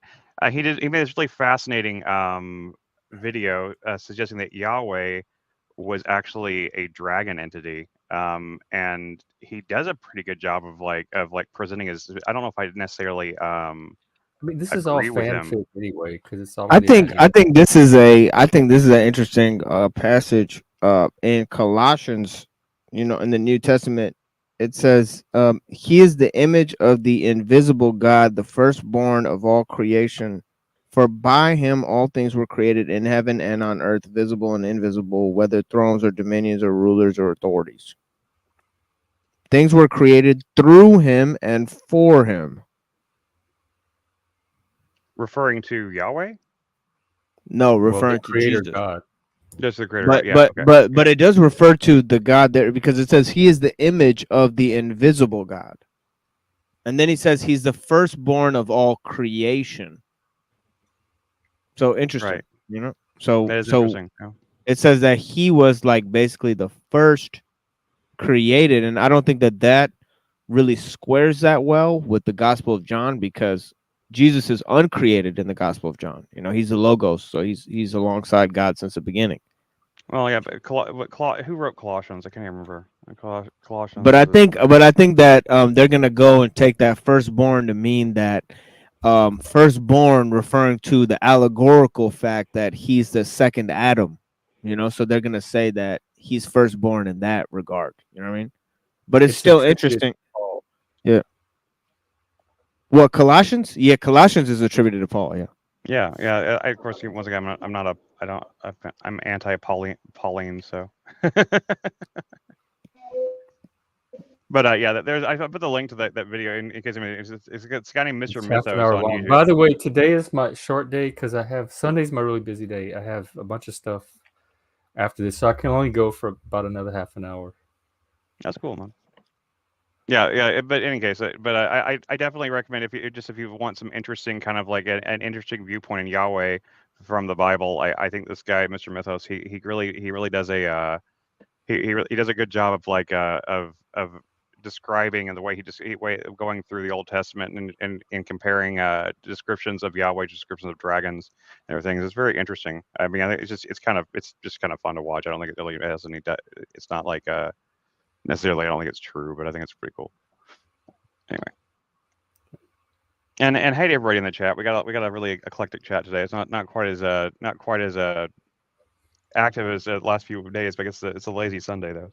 We got Species Trader out there, we got Producer Moose, got Chuck out there, we got Don't Judge Me, yeah, and cool. I'm glad to see all you guys out there. Welcome, of course. And yeah, and also thank you to Stephen, King Stephen, for anybody coming else by. can come on too. By the way, I forgot to turn my banner on, but this is always an open panel. So lazy Sundays are the best. Yeah, and today's church day. I guess that's the church and religion. So we're maybe I guess maybe we should do that. Maybe we should make sure like our Sundays panel should be. I find it's impossible to control the topics on here. I started talking about liberalism and that didn't go anywhere. So I just whatever topics show up. What you said about liberalism was good, but I mean I didn't have anything to argue with it about it. I agreed with everything you said, everything that you were saying about it. Because a lot of people that are anti-liberal are on here doing exactly what John Stuart Mill describes as liberal, as the liberal method and process. So I just want to like be clear about what liberalism started as and what people think it is now, because the category has shifted, like the word has shifted. Right. Bye, Jack. Oh yeah, bye, Jack.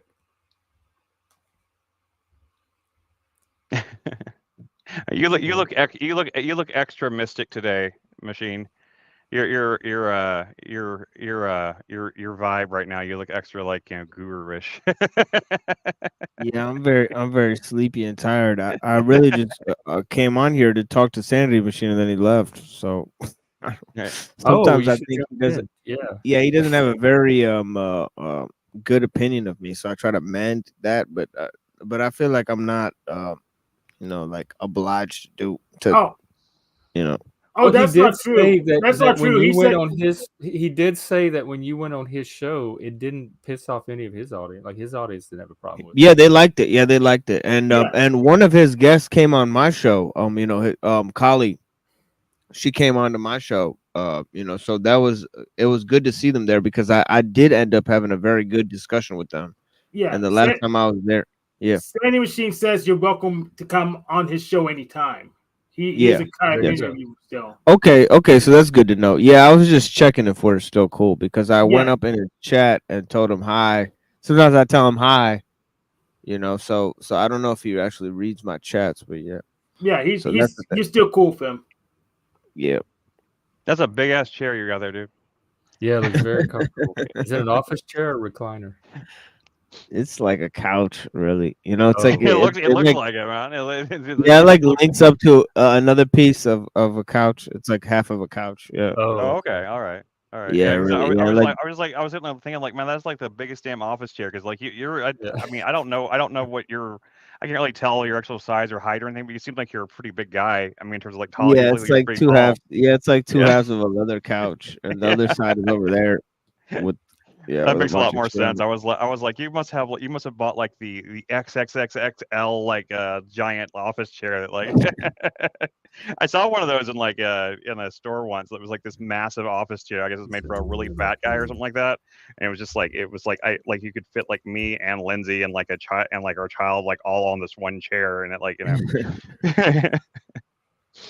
Anyway. Yeah, after I get some sleep. I'm gonna definitely write that song. So that's coming up. All right, man. Well, yeah, let me know how that Clear goes. my head. Yep. Yeah, I'm gonna clear my head with this because I'm struggling from last night. I didn't get nearly enough sleep as I thought because my nephews and my nieces came over. So I went upstairs and after getting a couple hours of sleep, and everybody was stomping around upstairs. So I went up there talking to these little kids for hours. And my little Do you cousins and talk to them stuff. about philosophy? I mean a little bit. I guess I was telling them. I was telling them how to count to 8. So Or like 8? just basic stuff. He's like a baby. So I talked to him Oh, about basic stuff. I was showing them paintings they made when they were kids and stuff. When Well, they welcome, came over. iPhi. Hey, Hello. iPhi. Somebody Hey, came what's back. going on? Hey, thanks for coming on the show last night, brother, man. No I problem, appreciate it. man. Yeah. I enjoy new experiences. I enjoyed the conversation. Good. Yeah, you're welcome back anytime. Come have fun with us. Yeah, bless you, man. Will do. Well, What? I mean, if you need some sleep, man, I mean, like, we're gonna be wrapping up here in a minute anyway at the machine, so like, you don't have to. I could if probably you go get- for another half hour or so. Yeah, I gotta wait till sundown so I can pray and then I gotta go to sleep. Yeah. All right. What's on your mind today, I was summoned here. Apparently, Summoned? yeah, somebody said, "Here's a link," so I came here. NeuroJack summoned him. Not To even go at me for NeuroJack summoned him to go NeuroJack. at me for my position on original sin, which I say Yahweh should take responsibility because he created the environment for sin to exist in the first place. Absolutely. No, false. Absolutely. That's pretty much what Sanity Machine would say too, I think. But yeah, I think I would disagree on a lot of those points. I agree with Hank. The only thing you can blame God for is free will, Hank. You can blame God for giving you free will, but all the sin that you committed is on your head, not his. There's no evidence that I have free will. There's all the I knew evidence. he was going to do that. But here's the paradox. He told them not to eat the fruit, like not to commit disobedience. Correct. And eat the fruit, but you don't know what disobedience is until you eat the fruit, because that is the knowledge of good and evil. So they didn't know what the hell he was even saying, because they hadn't that's debatable. Yet to have the knowledge of how to even interpret or understand his injunctions. That part's debatable. There's a very fine line between sentience and sapience, and humans struggle with the difference between knowledge and wisdom. Then let's debate that. How are they supposed to understand the order if God didn't program them to interpret it? Perhaps they didn't properly understand all the ramifications of what committing sin means, but they had the basic understanding that there is a positive result for good choices and a negative result for bad. Where in Genesis does it say they had that? You're not going to find like God's just not a very good designer. And also, like just from the hedonistic point of view, like from like that viewpoint. So from that point of view, that presumes that mankind's ultimate purpose was to remain in this nursery-like garden state where we would just like live in like this garden paradise. We wouldn't we would just like stay like in this perfectly innocent creatures that just basically we were basically cattle at that point. Like there would be no death too, or pain or suffering. There would be no death or pain or suffering. So there would be no progression. There would be no progression for humanity. Like the Why would you want to progress from no death and suffering? Why would God want us to progress from no death and suffering? Why would God create us in the first place if we were just going to just? He gave us the option. We made the choice. It's a myth. This is myth making, not reality. I'm talking about the philosophical idea of it, though. The philosophical idea is that man chose sapience because he wasn't satisfied with just sentience. How did he know what he was choosing? He didn't have full sapience to even make the choice. Yes. Well, you can argue that the only way to understand sapience is to have it, and therefore you're correct. That's the result, is we ended up having it. Then then the original sin is equivalent to sapience. That's Hank, original sin is an idea by Catholics to make you feel guilty for being born. That's what they're trying to convince you, that being born is a sin and you have to get remission of that sin, which is false. It's stupid, Hank. Yeah, Let it go. But the summarize is sapience is bad. God doesn't like it. The only reason why there's confusion about the original sin is that all of us humans are suffering because of their sins. Their sin was to disobey God. As a result of their sin, all humans are mortal. So yes, we are all born mortal, therefore we're being punished for their sin. Yeah, that's the end of the discussion. Now, as far as the sins you have to ask, hold on, let me finish, Hank. Let me finish the thought. So, as far as the sins that you need forgiveness for are only the sins you commit. You don't have to ask God for forgiveness for being born a mortal, or for Eve's sins or Adam's sins. You only have to ask God for what sins Hank committed. Period. Okay, it's not the end discussion because there's an equivalency class between the ability to do something God doesn't want us to do and sin. It's just two different ways to say the same thing.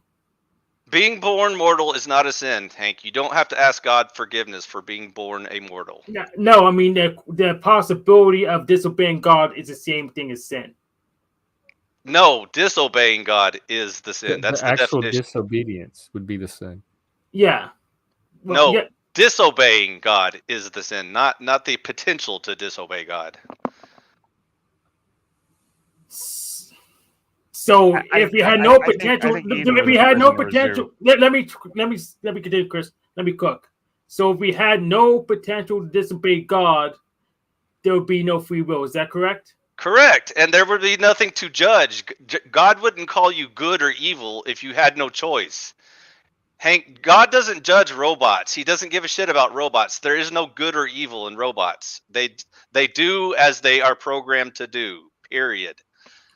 Why would God call a robot good or evil? What good have they committed? What evil have they committed? Zero. That would mean that God created sin because he gave humans the possibility to disobey him. Please rewind to the definition one more time. Hank, why didn't he create robots? Free will is not a sin. Free will is the choice to make a sin or to do good. But if God hadn't put a tree that they weren't allowed to eat from in the first place in the garden, if you believe that was actually God, which I don't, I think that was the Demiurge's thing.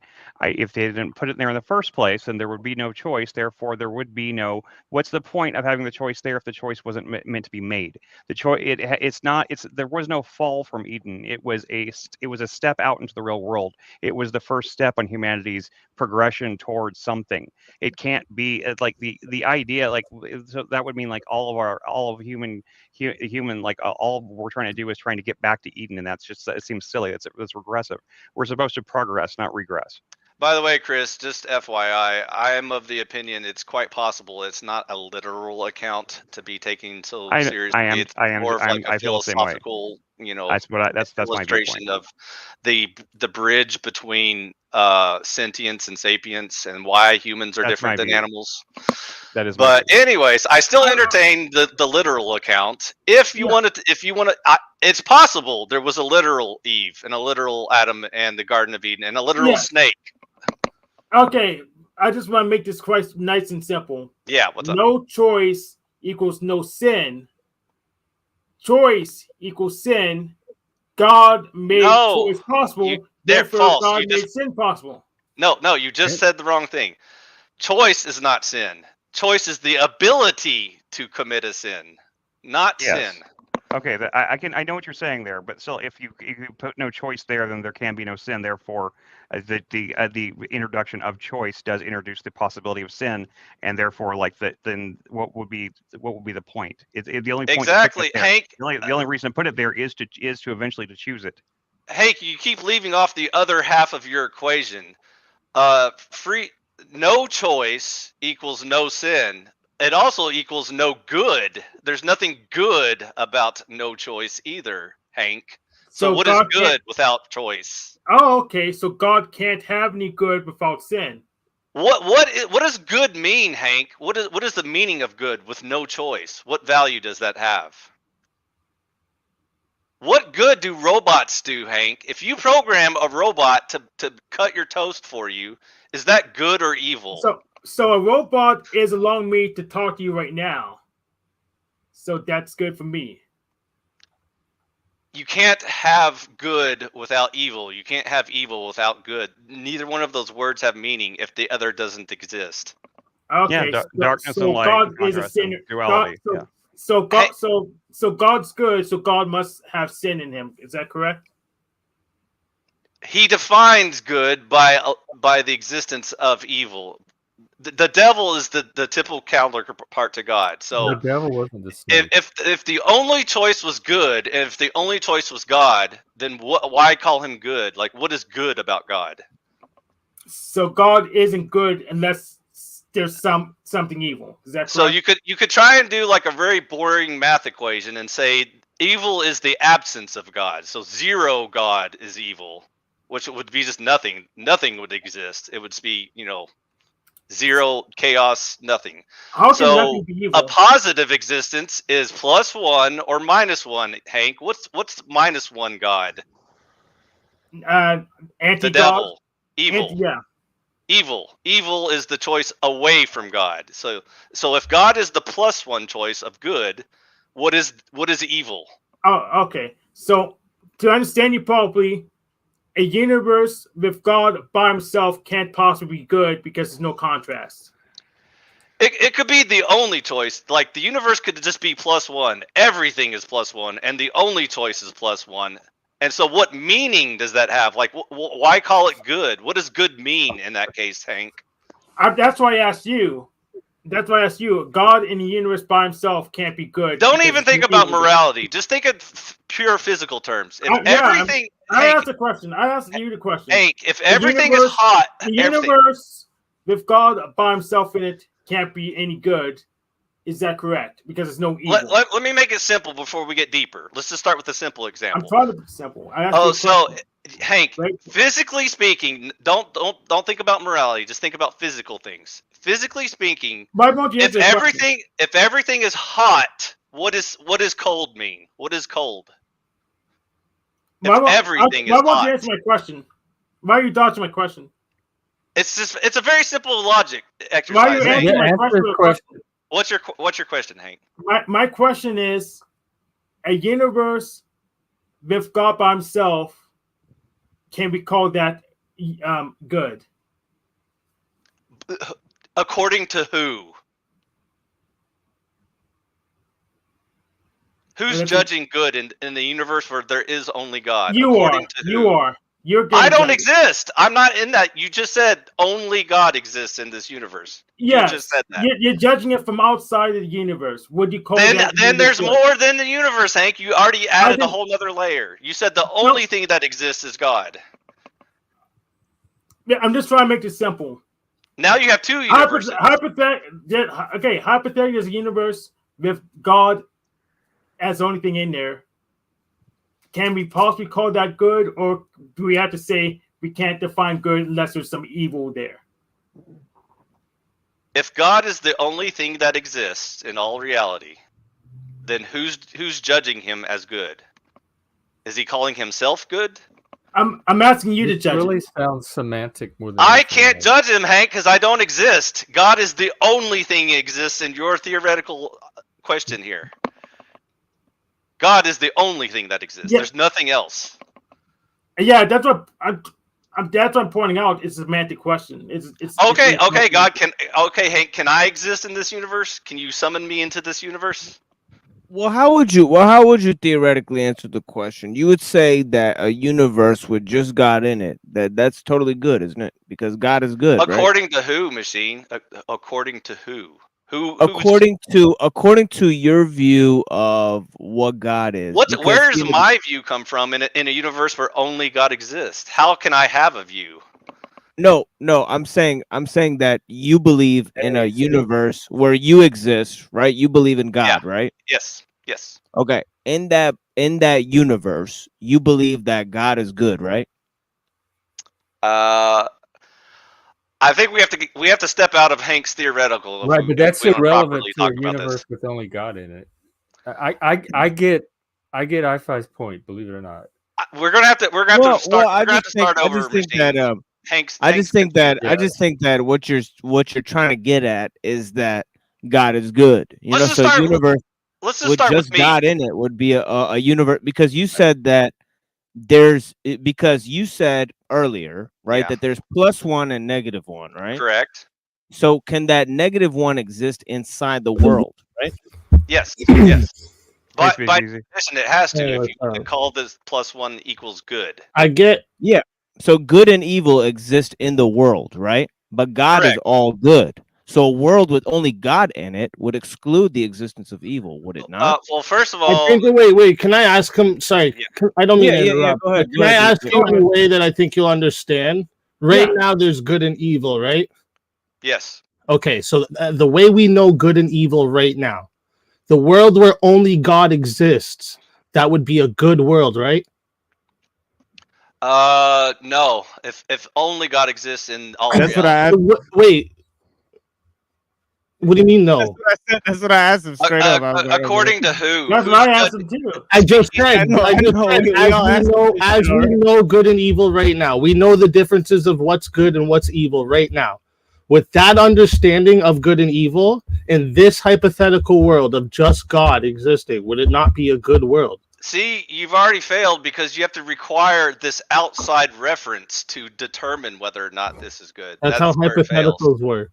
That's what. So if only God exists, you could say like you feel like he's doing don't you good think, by don't you himself, think that but God who's is the judging it? source? Don't you think God is the source of goodness? You believe in God, right? Yes, I do. So God is the source of all goodness, is he not? Yes. Okay. So how can goodness exist without God? And how can a universe with just God in it not be a universe with goodness in it? If you're trying to create a theoretical world in which only God exists, you're creating the problem of like you're losing the value of the definition. I get where he's getting stuck, because like basically what he's saying is in that world, like the good would just be as is, like there would be no difference between good and evil. It would be as is. But Hank wants to understand the answer, and like the easy answer is yes. As you know good right now, it would be, but in this world it would be just like neutral. And another way to look at it too, like God flooded the world at one point for good. This would be an evil act if someone else was to like flood out a bunch of people and kill them, right? But like it was in the act of good. So like this is why in that world of God being the only thing that exists, there would be only good, but there would. It's hard to exactly say, right? The problem is humans don't work good with theoreticals because they don't understand the difference between the physical universe and all of reality. Those are two different it's sets. Not humans, it's you. So I know why you couldn't answer the question. What you getting stuck is if I propose a world that was all good with only God in it, it will collapse in on itself because good has no Hank. Whoa, hold on. Let me jump in here really quick.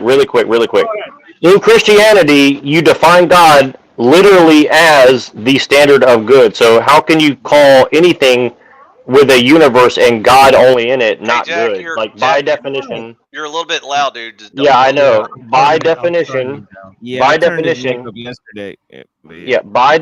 you have to call that universe good as a Christian. You can't make this category of you can't define God being alone in a universe as good. That doesn't jive with Christianity. We all said this to him, like we all like yeah. It's so well, no, but SpeakeaZy just made the caveat, trying to say that you don't have to do that. I'm trying to help me understand that argumentation from both of you guys. Like, how do you make that argument? Okay, one more time, Hank. I understand that you feel like we are compelled to answer your question and say that yes, this universe that only contains God is good because God is good. What I'm trying to get you to understand, if the only choice in all of reality is good, if that's the only outcome is good, then what value does that word have? What meaning does good have? But if there's no such thing as evil, what is good? It has no meaning because you need contrast to have any meaning.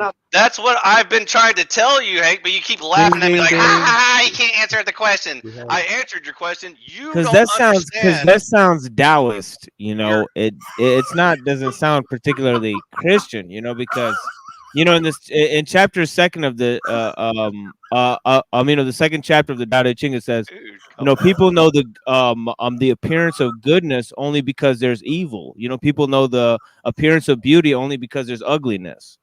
You know, but you don't really hear that in the Bible. You know what I mean? It kind of just says, well, God is just all good. I mean, you can waste a lot of time arguing that before anything else existed. Like, let's say there was a time in history when only God existed by himself out there in reality or the cosmos or whatever. And let's say theoretically, you know, if you could observe him, you would say he's good. Again, what value does that have? Like, well, look, what do you mean by good? Like, what's evil? Hold on. Does good need a subject and an object? You know, in order to. What does the word good mean if that's the only outcome in this universe? Well, like it says it in the Bible. It says it in the Bible. He's good all the time. There's never a time that God is not good. So, like, what do you like this? I don't understand how it's so hard to understand. That's because it's in context. Because he's speaking to humans contained within the physical universe. Right. So, like, again, like, so so you're just basically saying we couldn't fathom a world with just God in it. So, like, let's not even do it. No. The only thing humans need to worry about is our perspective. From our perspective, looking at God from within the universe, we all objectively agree that God is good. Aren't you making the argument?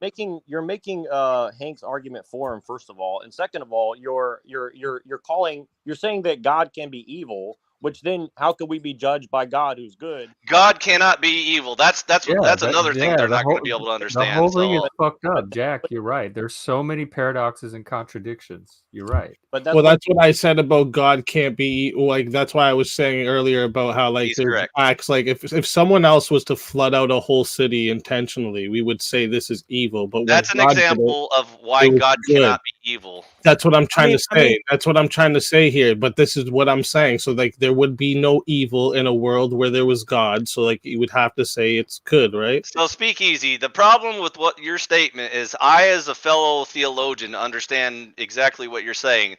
The problem is with your audience, what they are hearing you say is that no matter what evil shit God does, we are so dumb, we are just going to blindly follow him. I did not say that. I said that. No. Why are you taking my statement like that? I'm saying what your audience. Look at Hank laughing at your face right now. No, he's laughing at you though, actually, because what I said was when God did it, it was good. You're not listening to me. I said when God flooded the world, it was good. But if one of I understand SpeakeaZy, I agree with you. I'm on your God is saying it doesn't sound like it. You sounded like you were arguing with my. I agree with you, SpeakeaZy. I'm reminding you of your audience right now, of who you're speaking to. Well, I think they understood what I was saying. They understand what you're saying, but they understand it from their limited perspective. How do you? Well, that now you're just like kind of like now you're just assuming everyone's dumb or something now. No, I'm just telling you why they're laughing at you right now. I'm just nobody. Well, they're laughing at you, but okay. Yeah, I'm laughing at you, iPhi. You're making my argument for me so well. I don't have to do anything now. Oh, okay. What was funny about what I said, Hank? Sorry, remind me. I forgot. Because you said you need contrast to distinguish between good and evil, and that's what I was trying to demonstrate. And you're doing a really good job arguing from that position. And since SpeakeaZy agreed with me, what's funny about that then? It's funny because you're defending my position really well when you try to come in with the opposite position to start with. Okay. Okay, so like I said, SpeakeaZy and I The are on thing the is, same you're not. page. The We thing you're understand not each other. understanding. Okay, the thing you're not understanding is that good can exist without evil, but evil can't exist without good. Do you understand that? I kind of disagree with that, Evil but is the I get your contrast. point. No, stop. Evil is a contrast. Good is not a contrast. You understand that, right? I understand it. I'm just saying it's very hard to convince other people what you're trying to lay down, but Well, I if understand you where you're going. understood it, then you would understand a world with just God would be good. And what value would that word have? How What do would they that mean? describe the Garden of Eden? How do they describe that? Was that a Okay, good SpeakeaZy. world? Let me ask you the same question I asked them earlier. In a universe where only God exists, and you said you call it good, according to who? Who is calling it good? God Himself. God Himself can only be good. So that's the fact. Like He is the level of. He is the bar. He is that the threshold. No, you can't pass Him for good. He is You good. only accept his Always. authority because he's God. It's like might makes right. We have a winner, Jeff. That's He correct. flooded people. He lied to More Adam and winners. Eve. He killed animals. Well, that's He what. killed Well, that's what I'm people. saying. Is that So if he's saying the you can't standard really. of good, like he's defining So it because he has the authority to define Yeah, it. There's it's that. nothing It's that. It's that. intrinsically good A, about you what know, he prove that. You know that this is not the best of all possible worlds. That's A. You know, and B. You know, build a better model of the world. Then. So I think the reason why humans get stuck in this loop, by the way, of this judgment loop of like, what is good and who gets to decide. The problem with their team is they look at things in terms of saying like they feel like there may be some sort of like higher power, like some sort of like Gaia force that gets to decide good or evil, and they will even anthropomorphize God as some sort of man, like this old dude floating around in a cloud or something.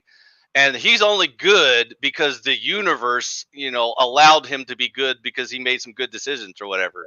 Is And that what so the you problem think with God people like is?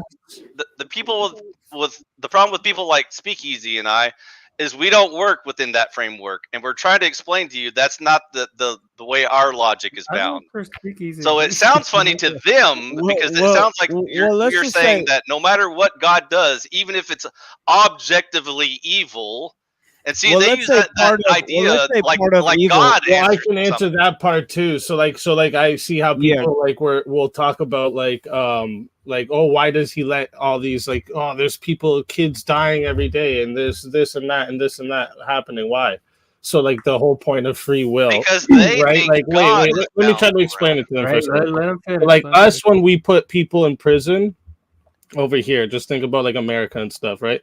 When we put people in prison, I'm in Canada, but you guys are in America, so Sorry to hear that. I'm trying to relate to you guys.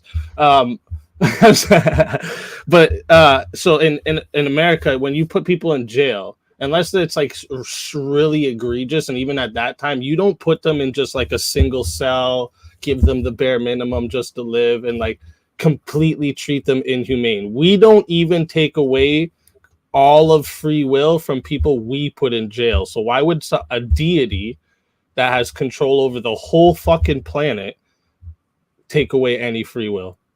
When the whole point of his gift to us is free will. Oh, well, if he gives us free will, he introduced sin.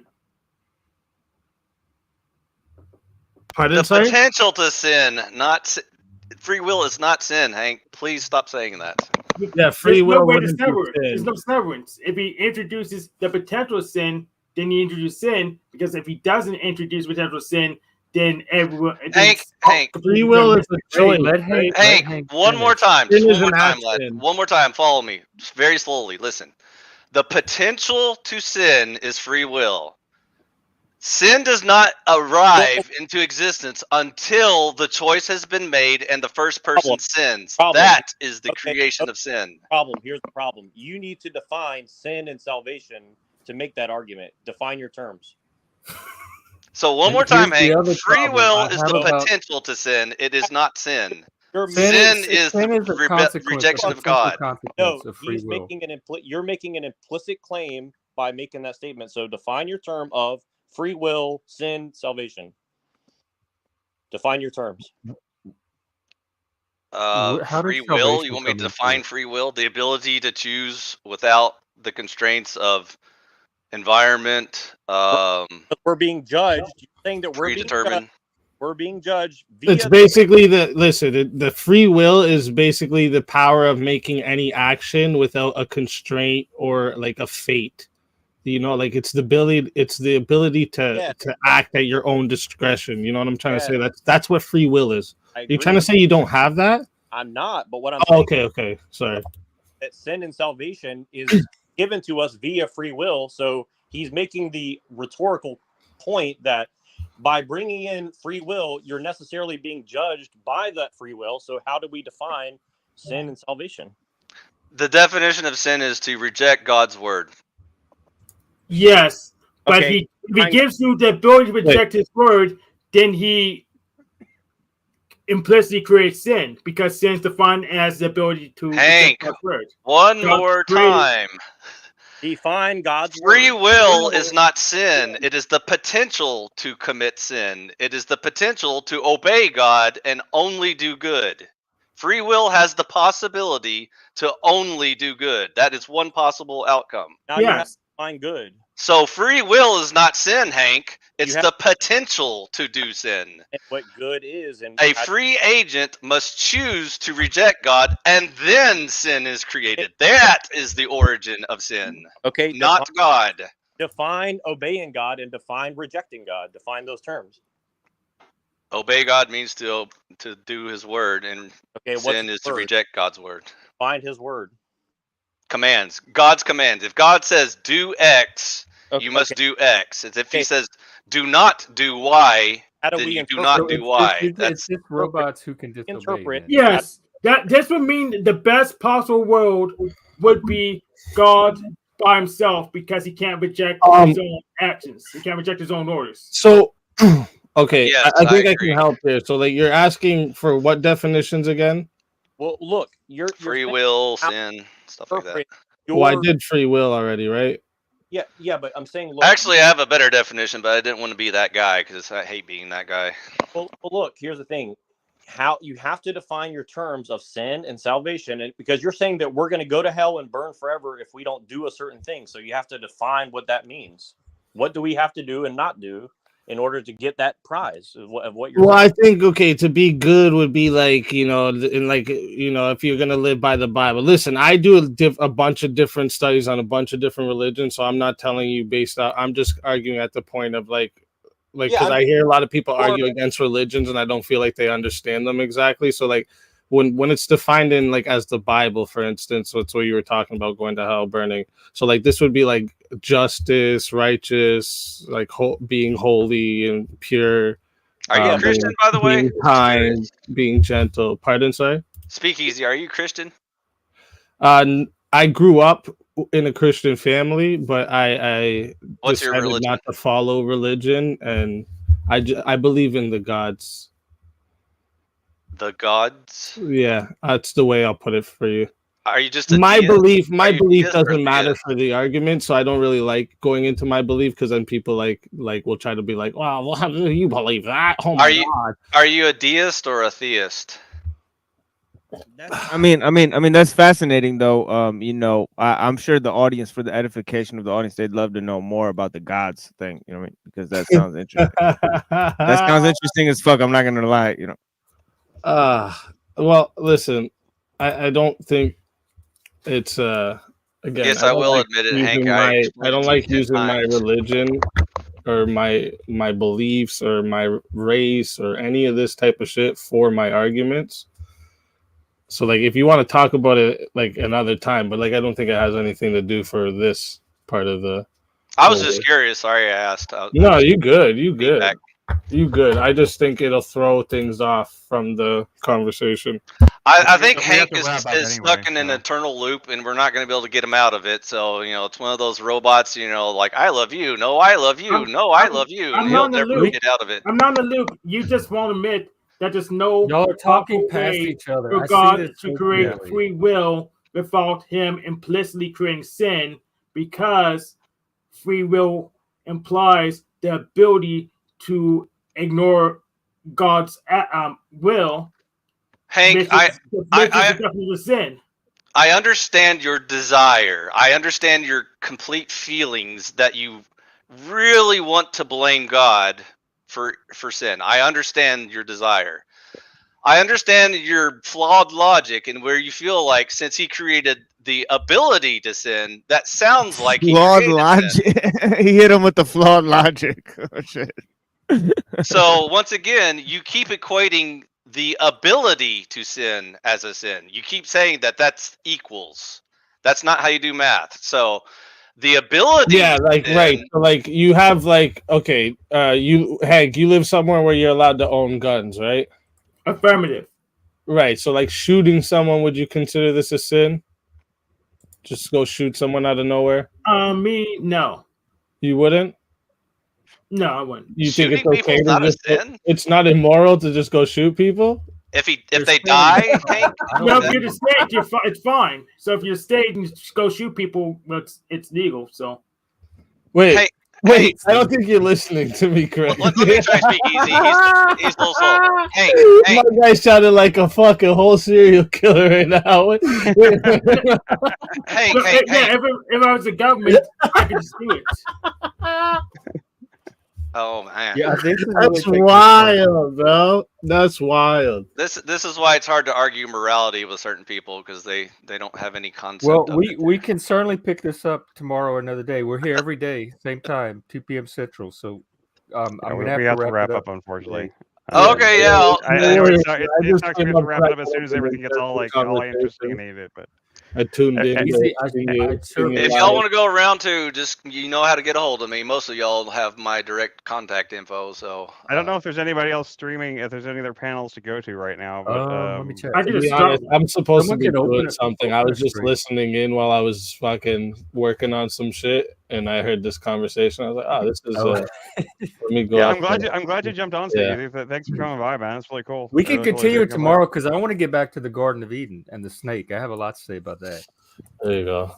Okay. By the way, what I believe in is like, okay, so I've chose to follow a certain path, but I do believe that every religion was the higher powers reaching out to its rebellious children. Every single one of them. I'll make you think about it for a second. Think about how every one of the biggest religions, the ones that's been here the longest, think about all of them have a story about a great flood. Every single one of them.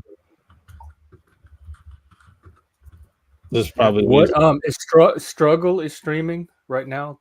Who's Struggle? I'll put his link. I don't know that person. I don't know that person either. I could just make a stream. Yeah, you could just I'll like put Struggle's link. Machine's got a stream. SpeakeaZy's got a stream. I mean, is there no, I'm not streaming right now. I'm not streaming tonight. Actually, I'm just like I said, I got a lot of things I've been working on, but I was listening to a couple different things in a row at a time here, but I ended up muting everything because I enjoyed this conversation for a minute here, and then I was like, let me hop on for a second, see if I could like make them understand each other. I think I helped a little bit. Yeah, you helped a little bit, man. I really appreciate you coming on. I do think you did. We can give it another go. Maybe we'll be a little more prepared next time and a little less random. There you go.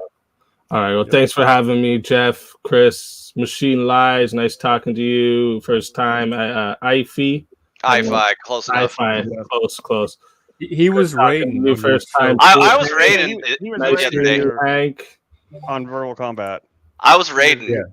Oh, you were raiding. Okay, well, there we go. I guess it's the second time talking to you then. I had to go because I'm still battling long COVID, so I have permanent bronchitis now. So I ran out of voice. Hi. And it's Dave, Emperor Dave. Oh, he's coming over to say hi. We get to see the egg. I heard you say you're ending, but I thought I'd pop up and just say hi. Yeah, Sunday's my busy day. I have a ton of things going on. You can start a stream, Dave. We'll continue. No, I actually just ended my stream as well. I did a quick short stream today because I got family coming over. We'll all reconvene on another day. Just y'all can find me. I'll put the stream. I actually have just. Here, Hank. Well, put your link in the private chat, and Thanks for having me. post it. Go ahead, Hank. I'll jump in. Just Take care. post it. Later, SpeakeaZy. Bye. Yeah. But thanks, Jeff. I understand you got to go, so we'll Yeah, thanks I'm for having to say, I want to just come back tomorrow. We can pick it up. Yeah, no problem. I like popping in here from time to time. I don't stay long, but I pop in. We're moving over to Hank's, so cool. I'm actually jumping off. I gotta go get stuff ready for family, but that's why I was ending stream. I was streaming for the past couple hours here. Oh, okay. I didn't even know, man. You got. Are you in? Do you have our Discord link? No, I don't think I have that yet. Okay, if we get you the Discord link, make sure you put your when you're streaming in the Discord, so we can look out for you and stuff like that. Absolutely. Later. Like I have a bad. I'm really. It's really hard for me to keep up with all the different streams with like the YouTube notifications don't work that well. I understand completely. It doesn't always show you the ones you want to see. It just gives you it doesn't. Three random ones. All right. You should add your Discord. Here, I'll put our Discord in the private. Chance. There it is. All right. Yep, I'll join up. I will catch you guys later. I just wanted to pop in and say hi. All right. Appreciate y'all. Always good to see you. Peace. Take care. Bye. Good night to everybody. It's been okay. Well, we will see you and guys Hank's all. The party bus is moving over to Hank's now, so y'all can all follow there. I put the link in the chat. Machine, thank you again. I hope you get some sleep. Yeah, thank you. Get some sleep. Get some sleep, Machine. I hope you feel better. And we'll be here tomorrow, same time, channel, etc. And we pick up the conversation. Talk about the fake sin. I don't believe in sin, but as a Satanist, I feel like yeah. Why does it say? Oh, never mind. I see it now. Never mind. It doesn't matter. Good night. Good night, I'll see you in a minute. Okay, thanks for watching. We'll pick it up again tomorrow. We'll talk about 2 p.m. Central every day. Tell your friends. I guess like it. Whatever. Okay. Have a good rest of the day. Go over to Hank.